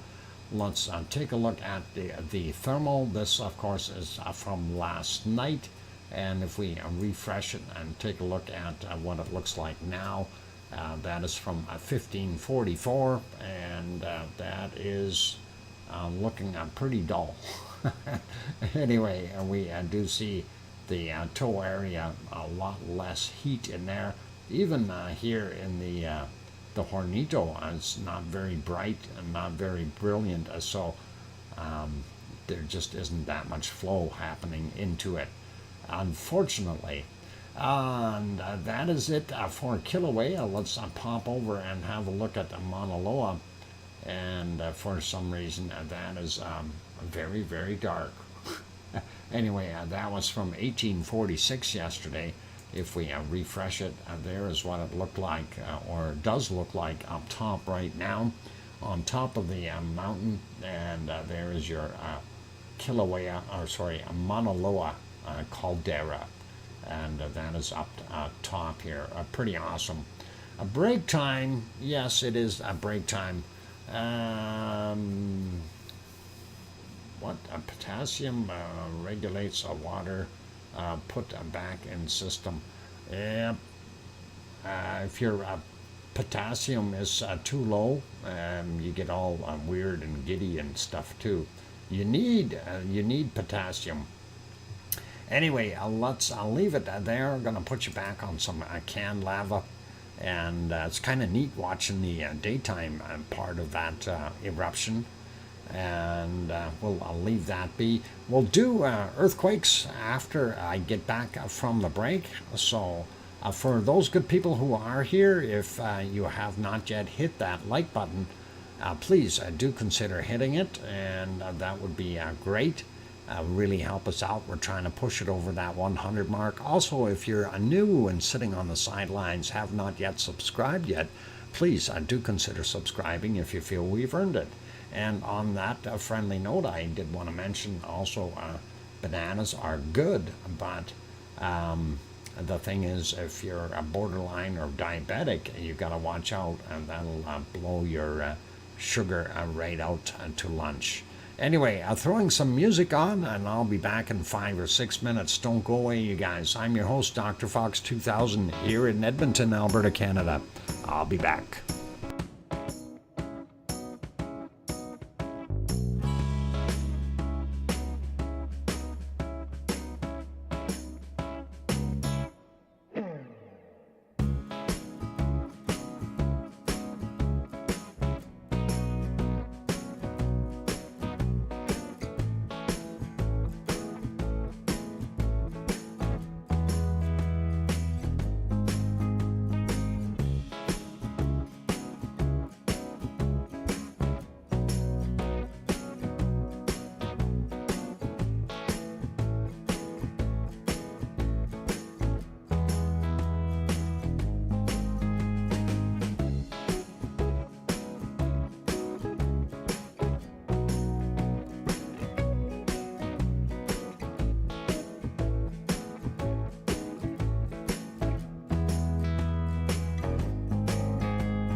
back. Welcome back, everyone. I'm your host, DrFox2000, and you're watching VolcanoX, a live stream.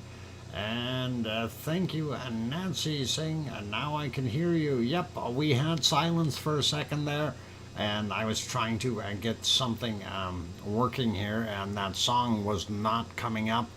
And I actually had to reload it, and when I click on it, I still can't get the darn thing to come up. I'm actually going to let it sit here and see if it'll find it. Something wrong with the software.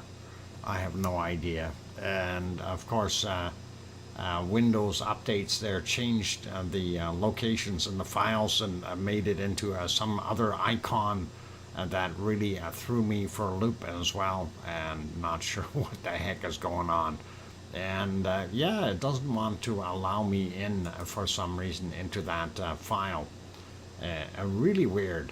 Anyway, we were going to go take a look. We got to the end of Hawaii there, so let's take a look at the earthquakes that have been happening in Hawaii. And I got to get myself on that map as well. There we go. And of course, I will zoom in on there. And there's your Hawaiian island chain, and of course, 5 million years ago, between 5 and 5.5 million years ago, this island here used to be sitting right over here, over that hot spot. But let's zoom in here, and we'll take a look. We've got a few quakes happening, or had happening, and we'll take a look and look at this new one. First, 2.1 from 1815. 33.5 kilometers down for that guy, and that of course is the Pahala area is what they call this, and we'll take a look at some of the other ones. This one is 1.9 from yesterday at 23:10. It was was at 12.3 kilometers down, which is unusual. Normally they're between 26 and 37 kilometers. This one here, 1.8, and that was on 4:16 this morning, and then 1.7 from 6:26 this morning as well. 2.8 from yesterday at 2017, and 2.0 from yesterday as well at 22:56. Sliding over in the other section here, we see this one 1.8. And that is from 16:07, and then we've got a 1.7 from 7:32 a.m. And moving up a little bit more back onto the land, a 3.6, a lot bigger, not normal there, but 13:29 was the time on that guy, and 2.0 from 10:21. And we'll go up a little bit more, 2.1 here for 8:20 a.m., 32.2 clicks down for him. Quick check up on the top here of Mauna Loa. Actually, if we look at, zoomed out a little too far. I wanted to double check on Mauna Kea. There's nothing over there. But Mauna Loa, and this area over here on this side, is basically a movement of the top of the mountain is what it's predicting. It's not going to have an eruption there, but we'll take a look at this quake anyway. 1.7, 4:57 a.m., and that is a minus 1.5 kilometers, and that means 1.5 kilometers above sea level. And this one here, 1.8 from 22:13 yesterday, and 2.3 kilometers below sea level. This 2.2 was from today at 17:28, 1.4 kilometers below sea level. And the other one here, 2.9, the largest one up there for today, 15:14 was the time on it, and that is 1.4 kilometers up into the mountain above sea level, so a little closer to the top of the caldera. I'll leave that be for Mauna Loa. Sliding over here and having a look at Kilauea. There's a couple close ones, but let's grab this one down here first. 2.4 from 8 minutes after 9 a.m., 4 kilometers down for that one. And then this one here, 2.5, 15:14 was the time on it, 1.4 kilometers below sea level. And then the one that is closest, actually in the caldera, is 2.2 from 1655, and that was 600 meters below sea level. So that is what we've got happening there in Hawaii, and nothing really super big, but that 3.6 is a little bit interesting. Usually they are smaller than that, and if you get them there, they can feel that in Pahala, and maybe even over on this area as well a little bit, but not very intensely. And that is it for that area. And of course, we will zoom out and continue on with our earthquakes in other locations. We will get over here right away, but let's have a quick peek. We do see 3.4 here, just west of California, northern end, and that is, of course, in the water. 1645 was the time on that guy.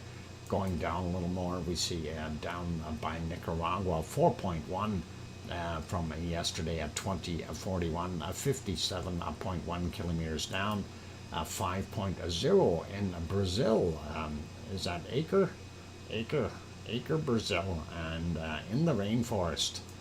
If the rainforest shakes and there's no one there to hear it, does it really make a sound? All right, looking at New Zealand, we don't see anything new happening there. And sliding up the Kermadec Ridge, and there we go. Here's the big one everybody was looking at, 7.3, and that is 24 kilometers down, and that was from 3:48 a.m. their time, and it did have some aftershocks or foreshocks, I don't know. 457 for 5.1, 17 kilometers down. I'd call that an aftershock. And then we had this guy here, 4.9, 7. Irish monk. If Windows lets you down, I consider a hole in the wall. Well, I was thinking doors rather than a hole in the wall. We do have these things called doors, Irish monk, but thank you kindly, Irish monk, and I do appreciate the insights there of the wise one, and you have years and years of experience at that. Welcome, Irish monk, and thank you very kindly for that wonderful super chat. Anyway, back to the Tonga, 4.9, 7:42 a.m., 26.5 kilometers down for that guy. So, yep, and these other ones are definitely aftershocks. 4.6, 8:07 a.m., 22.3 kilometers down for him. And of course, Tonga is on this side of the ridge, and this is actually on the Pacific side, and this would be the oh my God, I forgot now. Indonesian plate. There we go. And that's what we've got going on right there. We see one fairly close to our wonderful Yasur volcano there in Vanuatu. 4.6, 1653 was the time on it. 10.2 kilometers down for him. Another one in Vanuatu, 4.9. 4:01 a.m., 636 kilometers down for that guy. Oh, really quite deep. And then we slide over into Indonesia here. 15:14 is the time on this 4.6 from 29.1 kilometers down. Today, earlier, I guess. And Banda Sea, 4.8. I like that name, Banda Sea. You expect like krakens to come out of there. Anyway, 4.8, 1626, and 35 kilometers down for him. This one is Timor-Leste, 159 kilometers down for that 4.5 right there. And that is from 3:16 in the morning. Then moving out to the western portions here, 5.0, 4:39 a.m., 10 kilometers down for that guy. Let's grab these other two here. 4.6, also Indonesian area, and 8:47 a.m., 10 kilometers down. And this one is just about right underneath Ibu. Ibu, the one we looked at earlier with those nice caldera shots. And that is 4.4, and 13:52 was the time on it, 128 kilometers down. And nothing new in the Philippines. We do see a new one here very close to Taiwan, 4.3, 1820 was the time on it, and that is 10.2 kilometers down. While we're here, China had this one, Szechuan. I like Szechuan stuff. 4.6 is the magnitude. 16:13 was the time, and 16.8 is the kilometers, and that's how far down it was. Moving up a little bit more, Japan 5.3 out here in the water by the islands, and that is 10:32 a.m., 10.5 kilometers down for him. And also doing this one here, another one in Japan, one of these Japanese islands, and 4.6 from 11:02, 447 kilometers down. A pack of lunch, it's a long walk.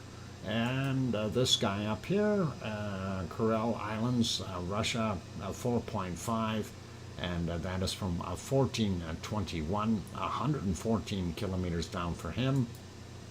And a 4.3, and and 1195 years, 10 months and 1195 years. Wow, you're gonna just about have to change that to 96. There, Irish monk. Thank you kindly for renewing that membership, and that is awesome.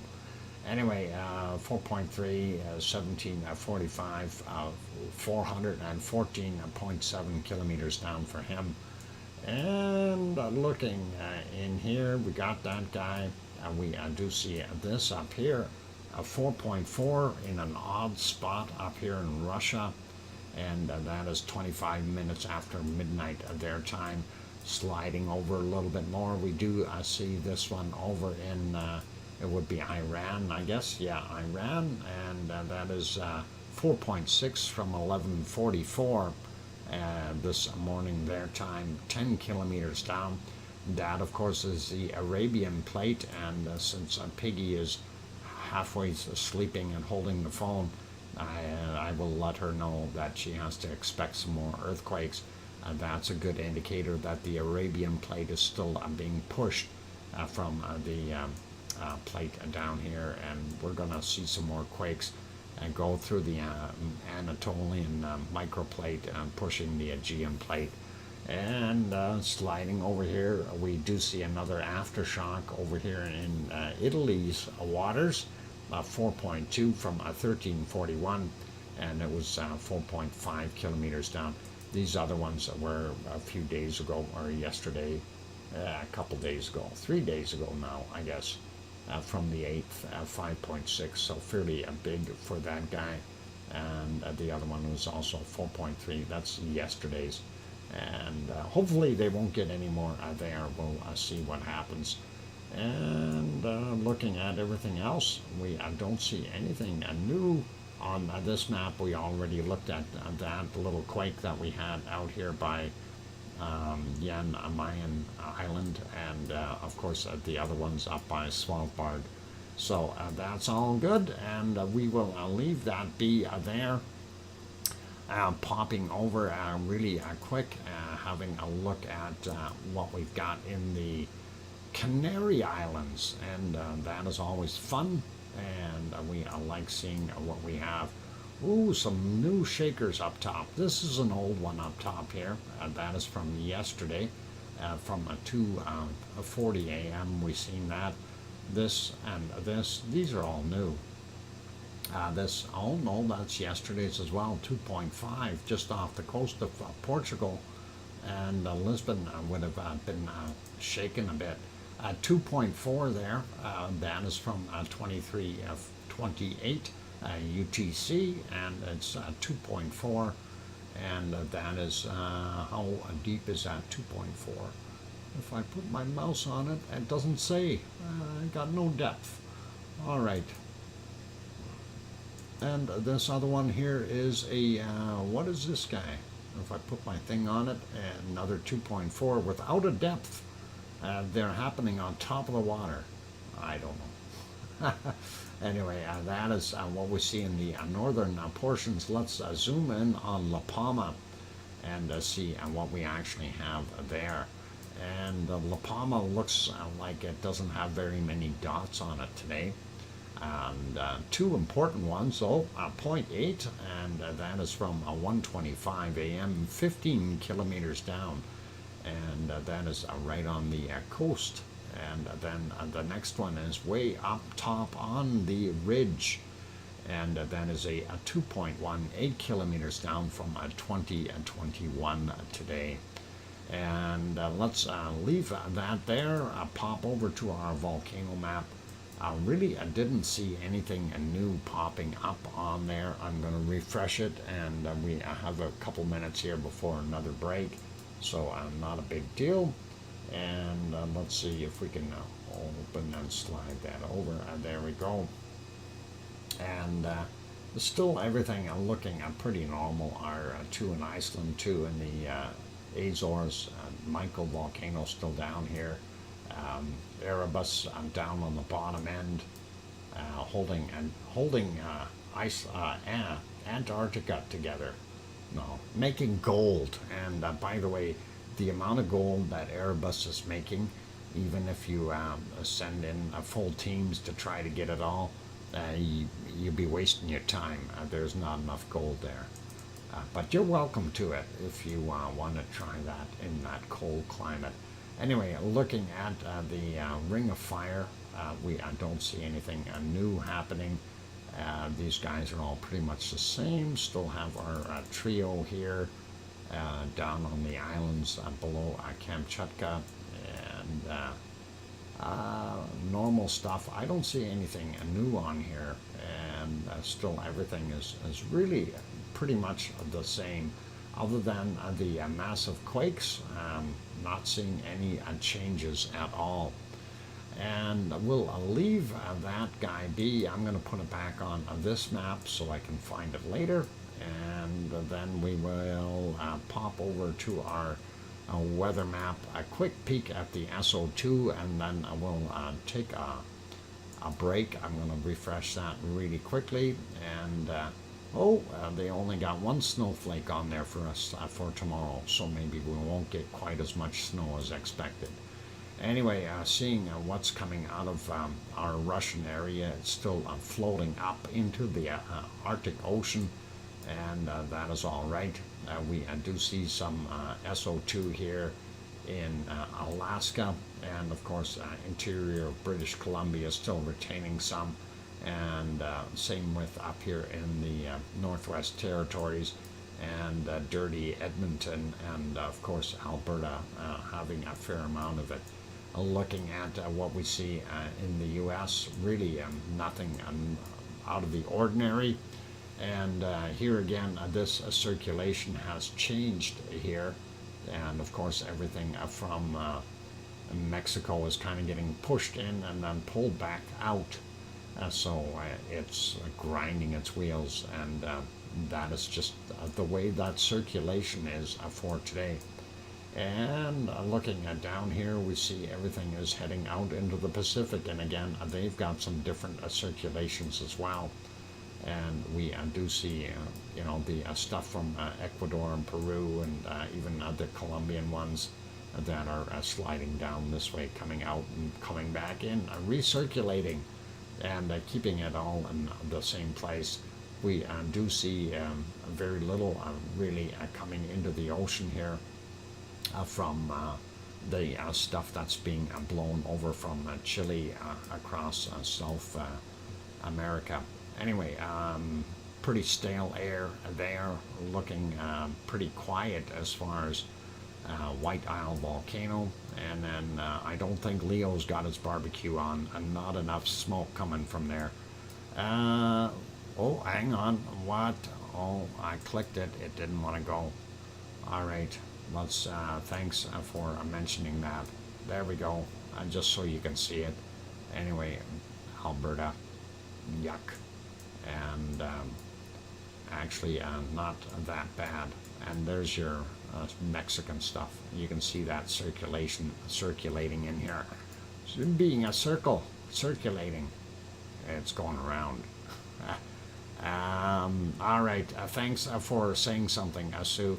And I get engrossed in the map. Of course, that's on a different monitor, and I don't look at the other one. Anyway, very little really from White Isle Volcano, not so much from there in Sydney today, and pretty normal for Tofua and out here Vanuatu, those places. Really isn't anything major. We actually even have less coming out of Ibu and Dacono, surprising, and even less coming here from our other ones, Mayon and what is the other one? Bulusan. There we go. Got them. Had to think about that for a second. Taiwan looks normal. China a little easier today, and Suwanoshi-jima still putting out, as well as Sakurajima in there, but they're getting some of that stuff being blasted across from China. And there's your Kamchatka stuff swirling around, and some of that, it's kind of weird. Some of that is going north, some of it going out to the southeast. I'm a back. I'm a front. Welcome back, Philomena. And there we see South Africa, not too bad. Same thing with DR Congo, pretty normal. Hard to tell where Urta Ale is, and it should be right around there. Some clear spots in Saudi Arabia. That is a change, and that's also cool. And refineries here are causing these plumes, so that's what we've got. And looking at Sicily and Mount Etna, even though it's quiet, it is off-gassing some more. We do also have some from Stromboli, and that is what we've got there. Not bad for Spain or France, a little bit more here up in the northern portions of Germany. Irish Monkland is definitely SO2 free, and it's an SO2 free zone, by the way. And then, of course, England not looking too bad. And here we have Iceland. It's not bad there at all either. And that is our SO2. We will put it onto this map, and we'll refresh it now. And I'm going to take another little break. Where's your friend, a C&D boy? A C&D boy has friends? I'm kidding. And anyway, you're talking about Kananaskis country, maybe. What? No SO2 means no active volcano. No, Henry, that is not correct. That is not correct. You can have a lot of active volcano with a very, very little SO2. Anyway, I am going to put you back on Can Lava, where there is a bunch of SO2 coming out. And I will be back after the break. And Henry Nelson, no SO2, no industry. Okay. Yep. Anyway, let's see. Yep, those songs still play. I don't know why that other one doesn't want to play. Anyway, I'll be back. And hit that like button if you haven't done so yet. And we're still 12 away from that 100 mark. And give it a shot, you guys. Also, if you're new and sitting on the outside and haven't decided to get in there, please do consider hitting that subscribe button. I'm your host, DrFox2000. I'll be back in a few minutes. I'm going to take a break. Thanks.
Okay, that boogie woogie music is supposed to be playing. It's not.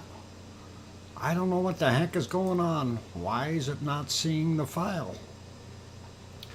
Anyway, we'll do it without the boogie woogie music. Sorry, you guys. I have no idea why that is not working. And I am going to delete it and remove, and then we're going to try doing that again for tomorrow's show. We'll see. It doesn't matter, Doc. It's okay. Thanks, Do Free, and thank you for the welcome backs from Sue. Well, imagine it, Doc. Yeah. Okay, I'm hitting those piano keys. All cool. All cool. Quietly spins Sue across the dance floor. I heard some squeaking noises there, C&D boy. What's going on? And thank you, Philomena. And all cool. Okay. No, I am married. Yeah, now you say that, C&D boy. Yeah, okay, all good. Anyway, let's get back to our weather map. Let's have a look at that. I've got a sneaky hunch my computer needs another reboot, and it will have to get that in a while. Anyway, let's get going. Yeah, he's marrying off his daughters, by the way, and they are economically priced, from what I heard. Oh, hang on, they're very expensive. Anyway, looking at our map, looks cold up in the north. The Arctic Ocean definitely starting to freeze up.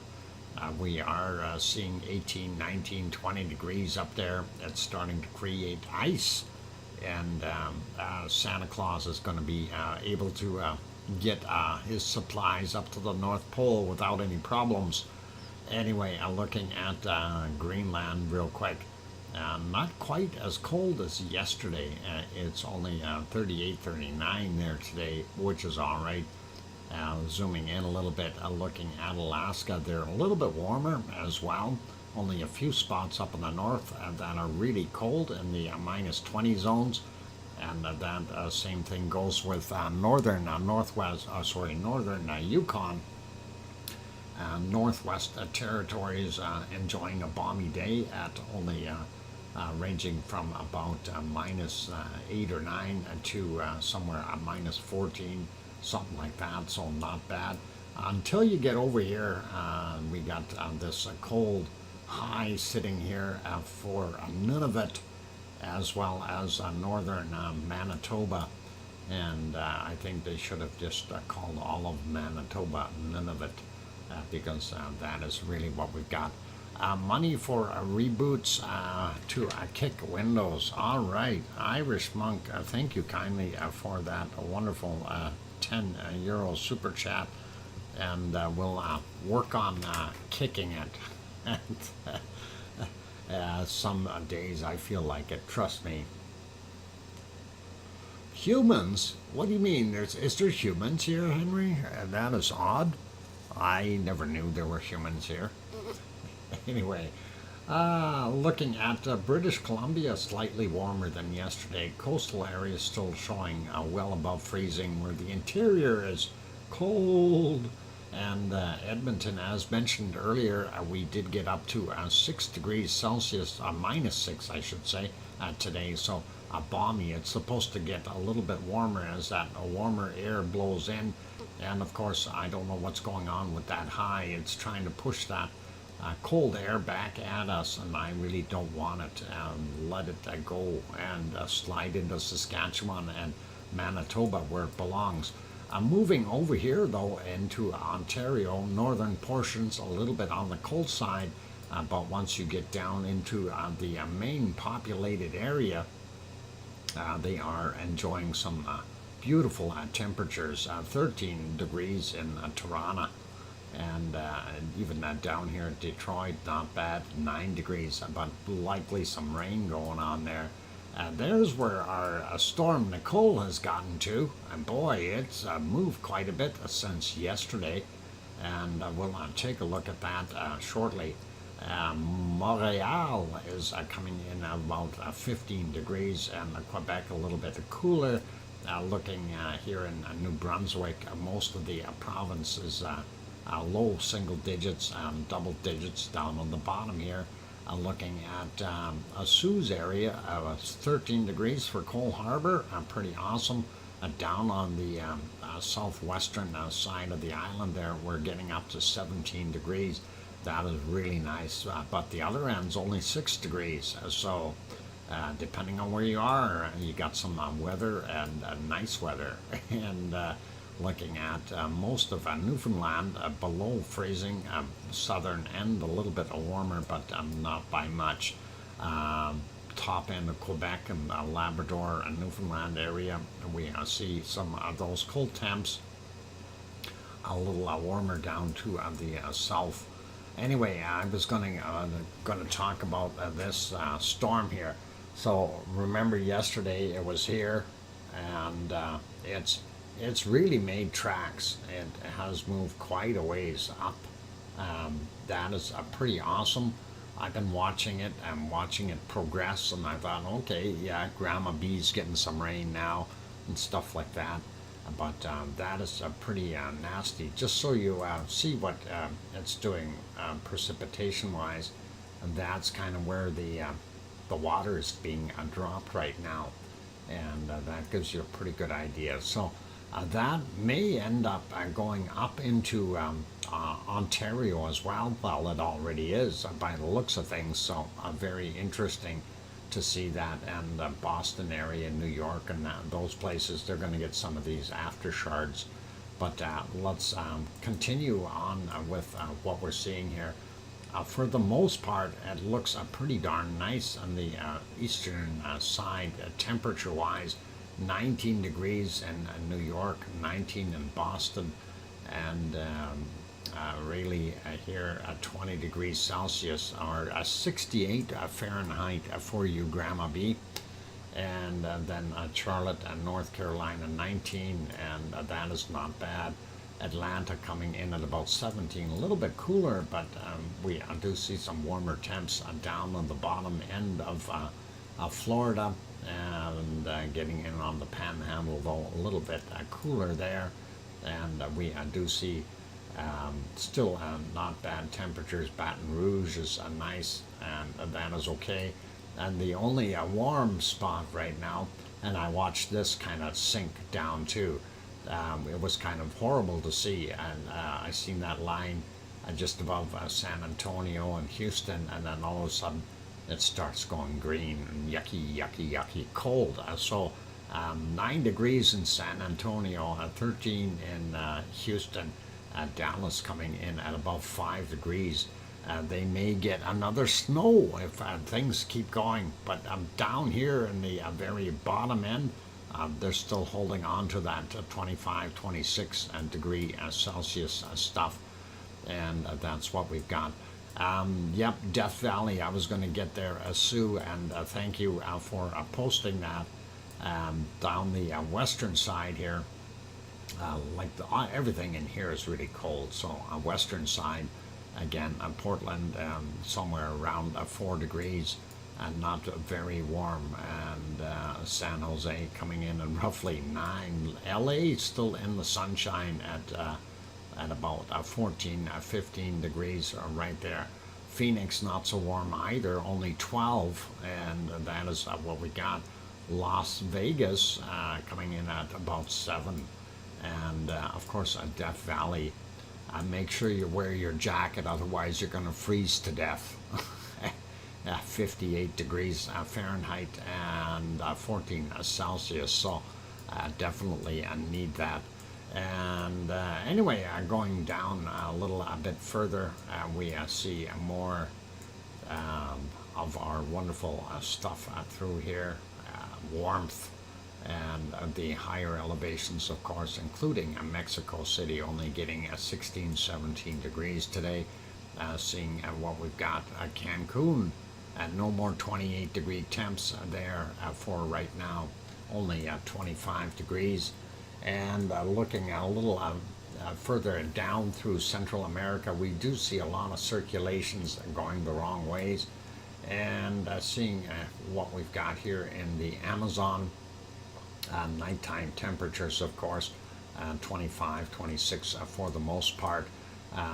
It does get a little cooler, of course, in the higher elevations, but Bolivia being the warm spot, I think. Bolivia or Paraguay?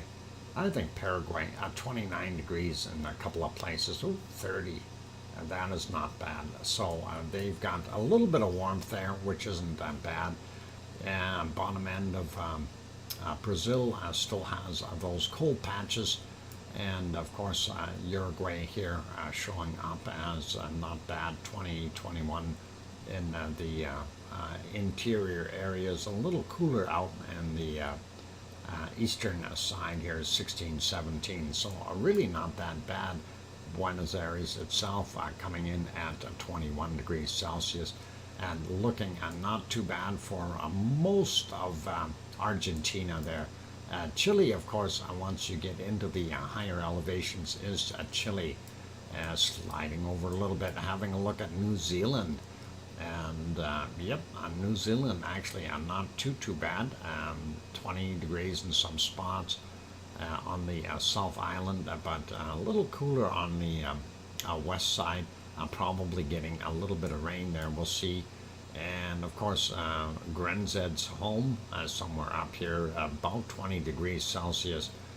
We see up on the northeast here, 22, 23, which is really nice for them. And that is not bad. Going over to Tasmania real quick, a little cooler than what they had yesterday. Hobart only coming in at about 14 today. And of course, we see some of those temps anywhere from about 18 as the high and 13 as the low end along the western side.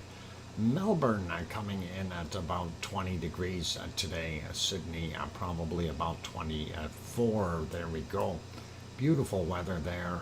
18 in Adelaide, but if we go up a little bit, they're going to get some warmer weather there. This low that's circulating here is pulling that hot air down, and hopefully they'll get some warmth. And of course, here's that wonderful home of the Oz and Brisbane, and of course that is 28 degrees Celsius. That is a very nice temperature.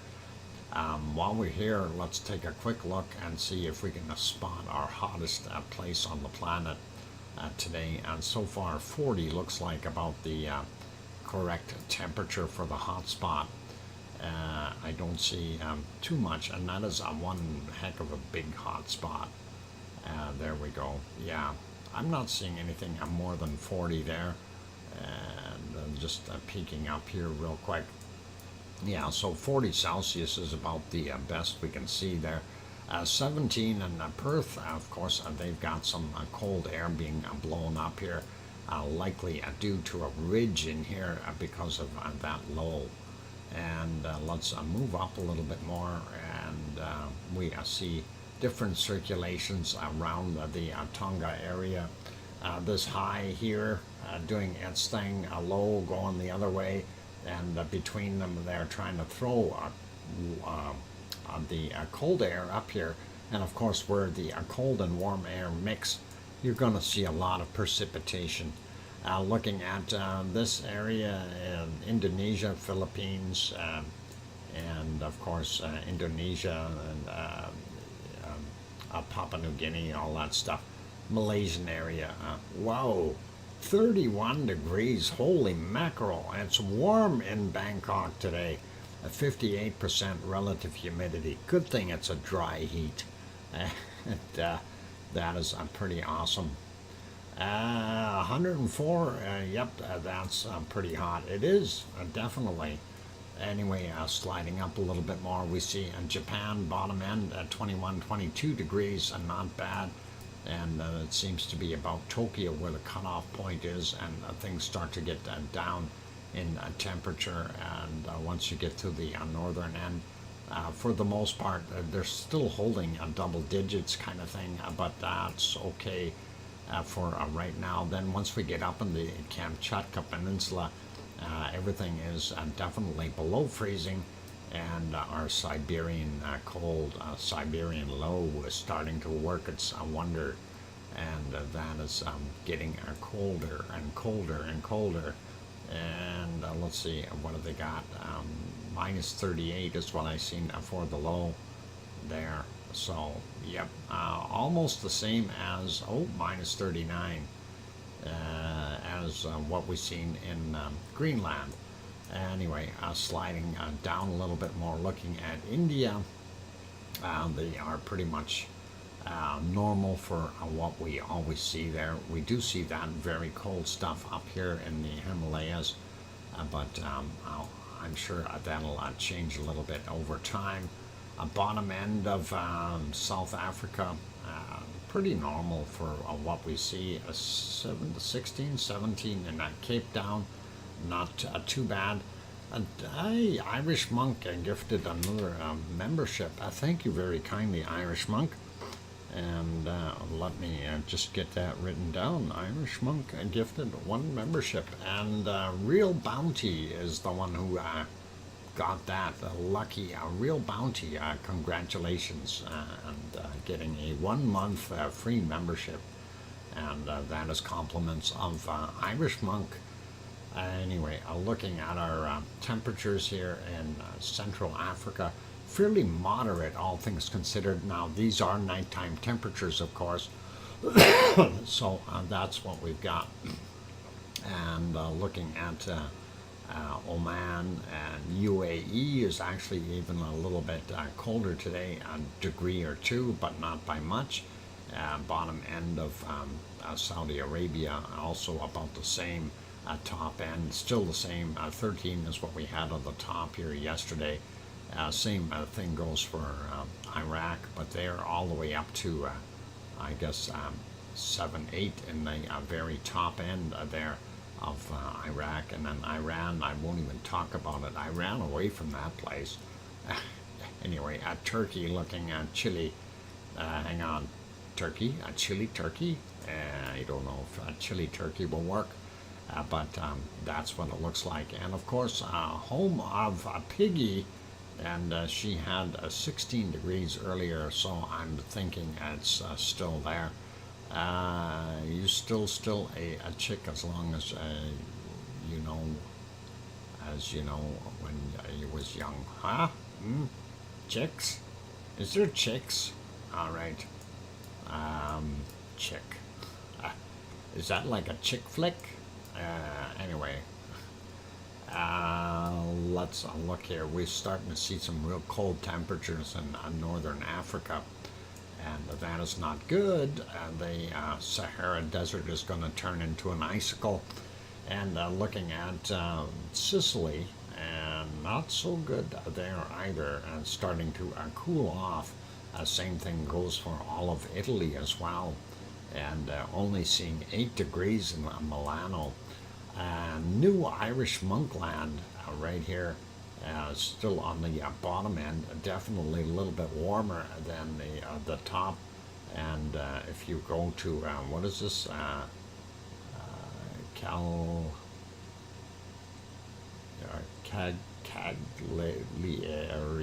Cagliari? All right, if you go there, 17 degrees, if I said it right. Too small to read. And that is all right. And little chickens, chicks. Anyway, the upper elevations here, a little cooler.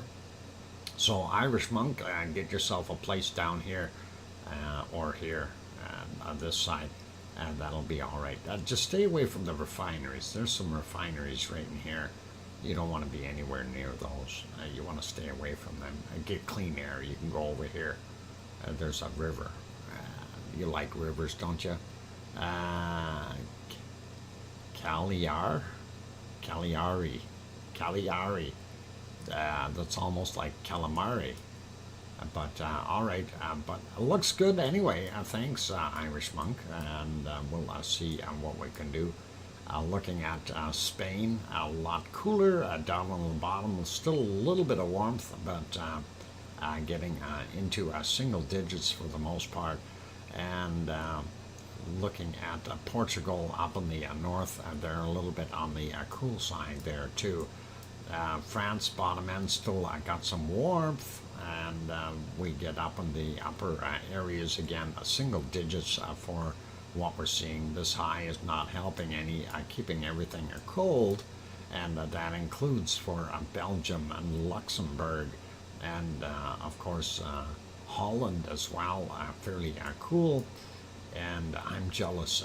Denmark, Thor, you got warm temperatures. Germany looks cold, 7 in Hamburg, 7 in Berlin, 2 in Munich, holy mackerel, 6 or 5 in Cologne, and down here in Frankfurt, we are seeing about 6 degrees. And look how warm it is there. We got 13 degrees up there for most of that. So Thor is basking in the sunshine, or the night moonshine, I should say. Hang on, that didn't sound very good. Anyway, 12 degrees in Copenhagen, and that is pretty awesome. And Stockholm also 13 degrees. Holy mackerel. Oslo 12, and that is incredible. Even Riga over here holding some good temperatures at 11, 12 in Helsinki. St. Petersburg 11, and I bet you Moscow is a little colder, 8 degrees in Moscow. Sliding over a bit and looking at our wonderful Iceland. I just want to zoom out for a second and look at the flow coming in here. Of course, we are getting that. And this low is helping out right now, pushing that warmer air up north, and that is what we're seeing hitting Iceland at the bottom end. Remember yesterday was only about 4 degrees, 3 degrees I think, 5 degrees there now, and even at our volcano would be about 5 degrees Celsius, which is better than about 2, and there we go. And you can, you all can do what you want when the mind goes and the body follows. That being said, I abstain. What are you abstaining from? And that's all good. All right. Okay, I see. Bad. All right. I'll leave that alone. Anyway, that is it for temperatures. Not bad looking there in Iceland. Better than over here. And that is, of course, very cold here. Are they down to minus 40 yet? No. Still minus 38 as the low. All right, let's pop this over to precipitation and get scared a bit. And here's our flaking that's happening in northern portions of Canada, and also in Alaska. Alaska, of course, getting that system hammering their coastline, not good. And seeing what we've got coming into Alberta. That might be my snow for tomorrow morning. Looking almost clear, no clouds, but Winnipeg and that area is getting snow. We don't need clouds to have snow, by the way, just so you know. If the temperature is cold enough, any water vapor will freeze and crystallize and fall down. It's a very unique clear skies with snowfall. Anyway, northern Ontario, we have a lot of flaking going on there, some ice rain as well going into Quebec. And here's, of course, Nicole. Nicole is pushing over the Great Lakes, and that will likely produce a lot of snow down here when it meets that cold air. So that is pretty awesome. And we see that it's not so good weather out here in Boston and New York and those areas, and Maine getting nailed too, all that, New Hampshire. Don't go there, it's yucky. Anyway, looking at a little bit of that rain sneaking into Nova Scotia and we do see a little bit of snow and up on the top here, as well as some rain in New Brunswick, and mix here in Newfoundland. Not too bad though, but most of that snow staying put in Quebec. Yay, it can stay there. Anyway, looking at the western side of the United States, first off, we do see that low still sitting off the coast, and looks like it's used up all its water and dumped it in already, so hopefully that won't give you too much more. And looking at what we've got down here in Texas, Texas got a few little storms. The wind is blowing south, trying to push all that warm air out and get it ready for snow conditions, which you can see up here by Tulsa, Oklahoma. And they are going to get snow. They're going to be so loving with that. And Arkansas has even got a few flakes getting down into Mississippi and Louisiana. We are seeing some rain in there. Looks like Alabama's fairly clear. Most of Georgia, not bad. Little spots here and there. Florida right now looks okay. They do have some offshore storms, but if we go up the coast here, poor Grandma B is probably getting a lot of rain right now in Raleigh, and that is what we're seeing there. And we'll zoom that out. Slide down a little bit, not that far though, and look at Central America, and things are getting better in Mexico, and we like that. We can see the volcano more, and of course some more circulations down here. I'm surprised this hasn't got a little more organized yet, but that is okay.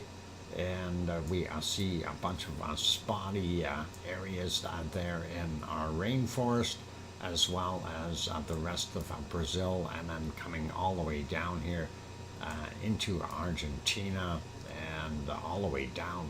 So they are probably getting some much wanted rain. We don't see any rain in Uruguay though, or the bottom tip of Brazil down here. And sliding over and having a look at New Zealand really quickly, and we do see there's all that rain, and this I don't know, that's a low. Yeah, that'd be a low, and it's doing its number. There should be a high around here somewhere too, if that's the case. That's a low, that's a low, that'd be the ridge line to the low. There should be a low in here. Anyway, lots of rain for the South Island. Looks like Christchurch though is out of the woods right now, but then North Island, we see a fair amount, not that bad. Could be worse, could be more. And anyway, looking at Tasmania, not bad at all, a couple little spots. And here's that other low that's sitting here, Adelaide, probably getting bombed out by some water now. And of course the breadbasket area receiving some rain as well there in Australia. And even up north, very nice, very hot up there, but very nice to see that rain. And it'll make stuff grow real quick. Looking at our Philippine, Indonesian areas and that, and you can see all the storm activity all over the place there. It is just, it's that time of the year, you know, for them to get nailed. Here in the Yellow Sea, China's got some snow there, and bad weather in the Yellow Sea. Even coming into the East China Sea area looks not so good. Sea of Japan though looks a little better. Looks like it's windy though. And seeing that low, of course that low is pulling all that yucky stuff down from up north, and his friend out here is helping, and they are making sure that there's snowflakes for everyone. And that is kind of it for that area. Bottom end of India getting some torrential rains as well. It is the rainy season. Same thing with the southern portions of Africa, and not everywhere, but a lot of places. Looks like even here in Saudi Arabia, they've got some thunderstorms happening, which is kind of weird. Normally very dry there. And the same thing with Iraq and Iran. And Turkey, looking pretty dry with the exception of the upper spots here. And this may be something that might come down enough to get a piggy a little bit of water, and we'll see what happens. And looks like the other side, though, Greece is getting some moisture. And Judy McClellan, I didn't see it earlier, and LR is also here. What about Australia? We were just looking at Australia. I hope you got that. Anyway, we'll take another look at it in a second here. It looks like a lot of fog here in Sicily, and of course New Irish Monkland, Sardinia, looking a little foggy as well in some spots. Not bad. No rain in Italy, or very little. Same thing. Well, same thing with Portugal, but we do have some rain here along the coast, as well as the interior Madrid getting some more rain. And you wanted to see Australia. We did have a look at the rain in Australia. And as I mentioned, down here where Adelaide is, that is where they're getting some heavy stuff. Sydney shouldn't be bad. Brisbane should be clear right now. So that is what we've got. And there we've got our interior, as we were saying about the heat that's in here. And that is, of course, 40 degrees Celsius up there. And that is what we've seen. So hopefully that fixes you up there, LR. Sliding over a little bit more. And it's cool in Western Australia. Define cool. 19 degrees Celsius is not that bad for those guys in Perth. Anyway, looking at Germany and France, Belgium, Holland, Luxembourg, various spots of fog, but no rain as per se. Same thing with that hot, sunny, it's not sunny, it's nighttime. Denmark. I was trying to figure out how I'm going to spin that and sell that word. Anyway, we see up here a big low and some stormy stuff going through Norway and Sweden. And of course, we also see Finland's got some storms and snow. Also, Russia up in the northern portions here, definitely getting some snow there. And as we mentioned before, with warm air comes a mixture. What they are controlling post, or are you controlling what post do you lost me?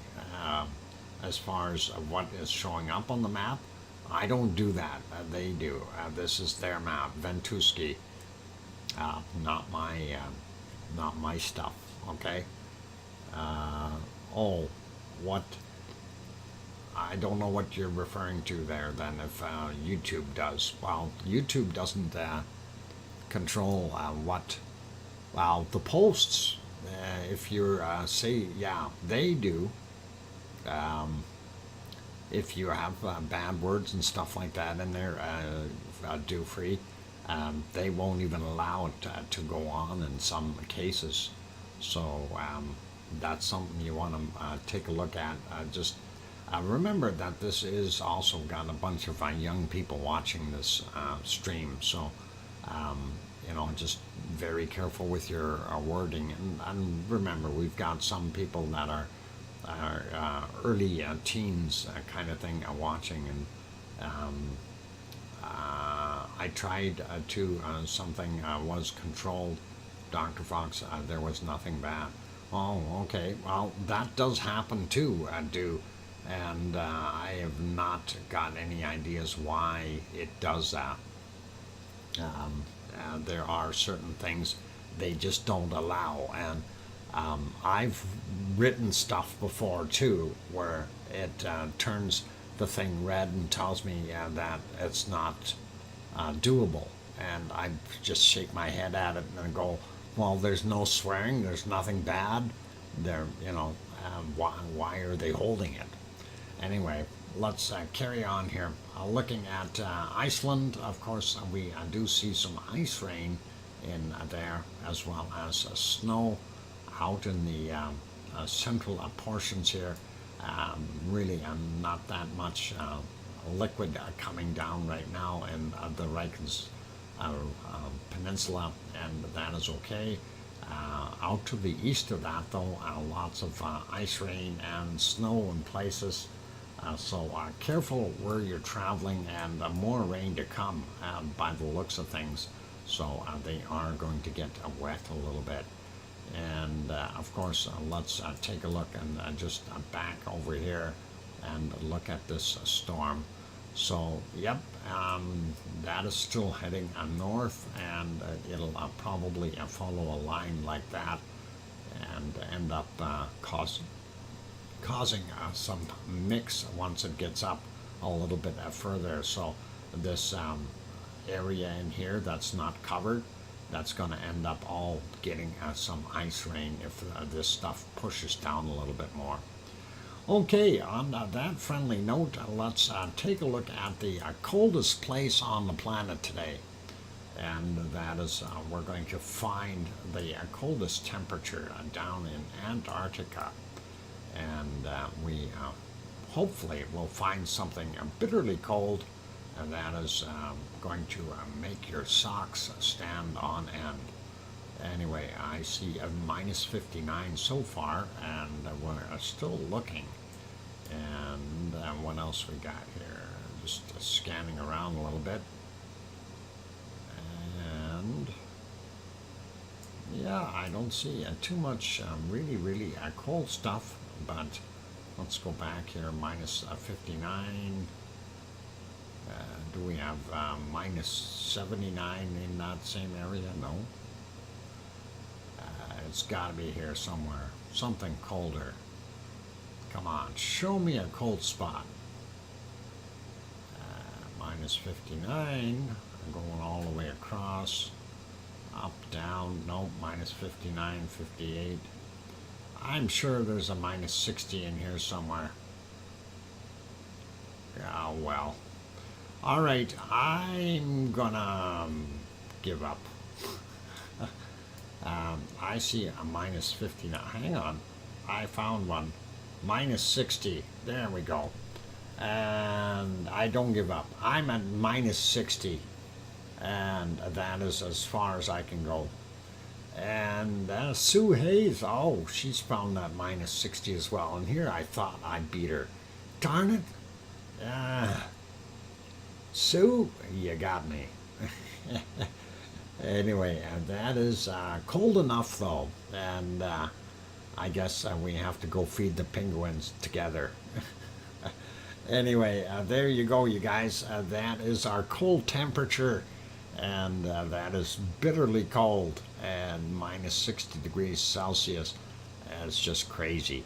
And of course, our hot spot was 40 degrees Celsius, and that was on the island, or sorry, the Australian continent, and they are cooking over there. So that is what we've got. And let's leave it at that. And it is time to wrap up the show. So I want to say a big thank you to everyone here, all of you, for being here. If there are some that have not hit that like button yet, please help us out. Let's see if we can push it up a little bit more. Anyway, we would like to see 100, but I'm going to live with whatever we get. Big thank you to all our super chatters and gifting people here. And thank you, Piggy, for her super chat, and Oz for the one gift membership there. Kevin Haynes for one gift membership. Oz for a super chat as well. Thank you. Piggy for another super chat. And Grandma B also for a super chat. And then Oz again for another super chat. And Irish Monk for 2 super chats and the one gift. And that is awesome. That's 1, 2, 3, 4. Yeah, 4. And I see 4 members there. So that is awesome. And always nice to see when things work out. Thank you very kindly. You guys do appreciate that wonderful support. And also want to say thank you to our moderators here. Arizona Snowman, Piggy, C&D Boy, and likely Gary 24/7 Live. He's at Skies hiding in the background, as well as Lucas Snow and possibly Joseph Fields as well, and maybe some others, and since there are more. Anyway, we're going to wrap it up, so thank you everyone for being here. And my lava can, of course, from that canned lava is getting on in age and moved into daytime hours. I know it looks a little different that way.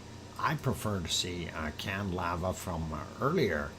And even the canned lava doesn't want to open up. What the heck? I do need to reboot, you guys. So that is something weird. I don't know why that is not working.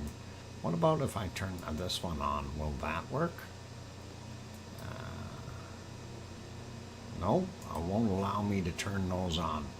Yep, I do need to reboot, apparently. So we're going to end it here and end it with this screen, unfortunately, since it looks like my computer is in desperate need of another reboot.